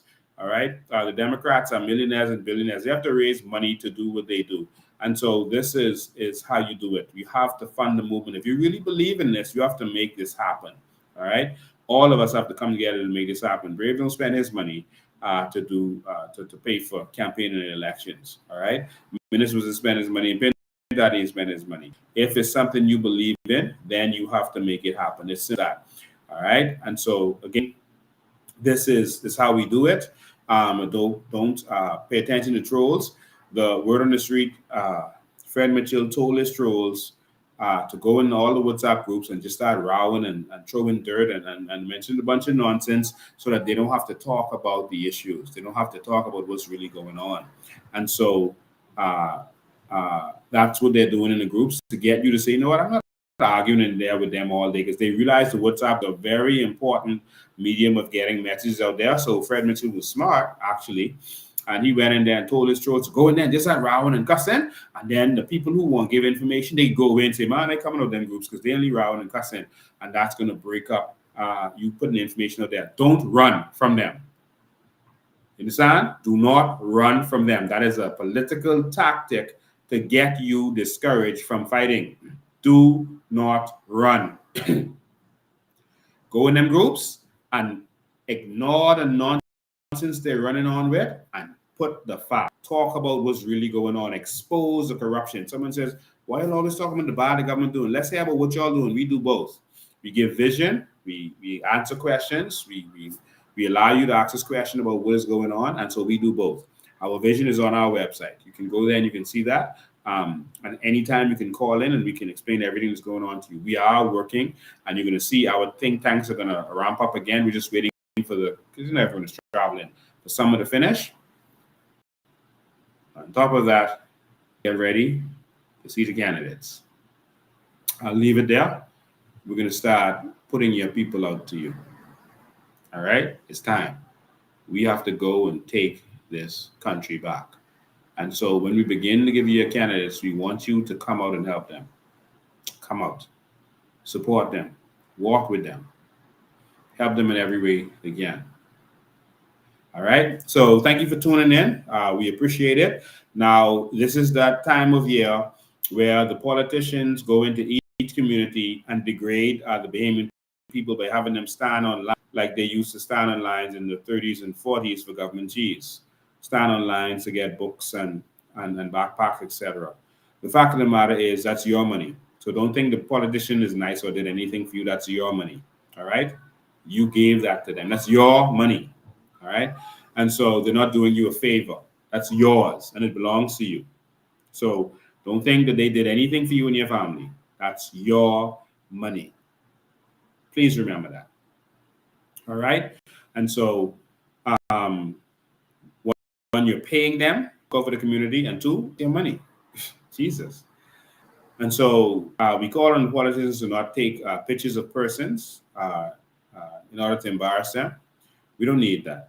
We don't need you to brag that you took the constituency allowance to buy some backpacks and books, etc. And sometimes they get funding from persons who they gave contracts to, and then they say, yeah, I raised some money on the side. No, that's people you gave contracts to that gave you money from the contract in order to do that, to make you look good. All right? And so it's that time of year. If you have not, after 50 years, made it so that your people don't have to come in a line for books, for bags, you failed. And so this is the time of year where the PLP and FNM will show you that they are failures because the people have not advanced the way they should have. Ladies and gentlemen, the fight is on. They're going to tell you that I'm selling dreams, that what we are doing cannot be done. What we are doing is impossible. But gentlemen, they are having you live a nightmare. What do you have to lose? We need to change this country, and change is here. the prophecy will come to pass. So thank you all for tuning in. We appreciate it. We love you. This has been a long one. I'm going to see you next time. You know where I go in now? For ice cream. I'm going to go out by myself, look for some ice cream, and probably some KFC. That should be good. I just gave them free advertisement just now. How could I do that? It's really Bamboo Shack I go to on a Sunday. All right. They got the best peas and rice, best macaroni. They're good. All right. So I'm going to go get me some dinner and some ice cream and enjoy the rest of my evening. God bless you. I love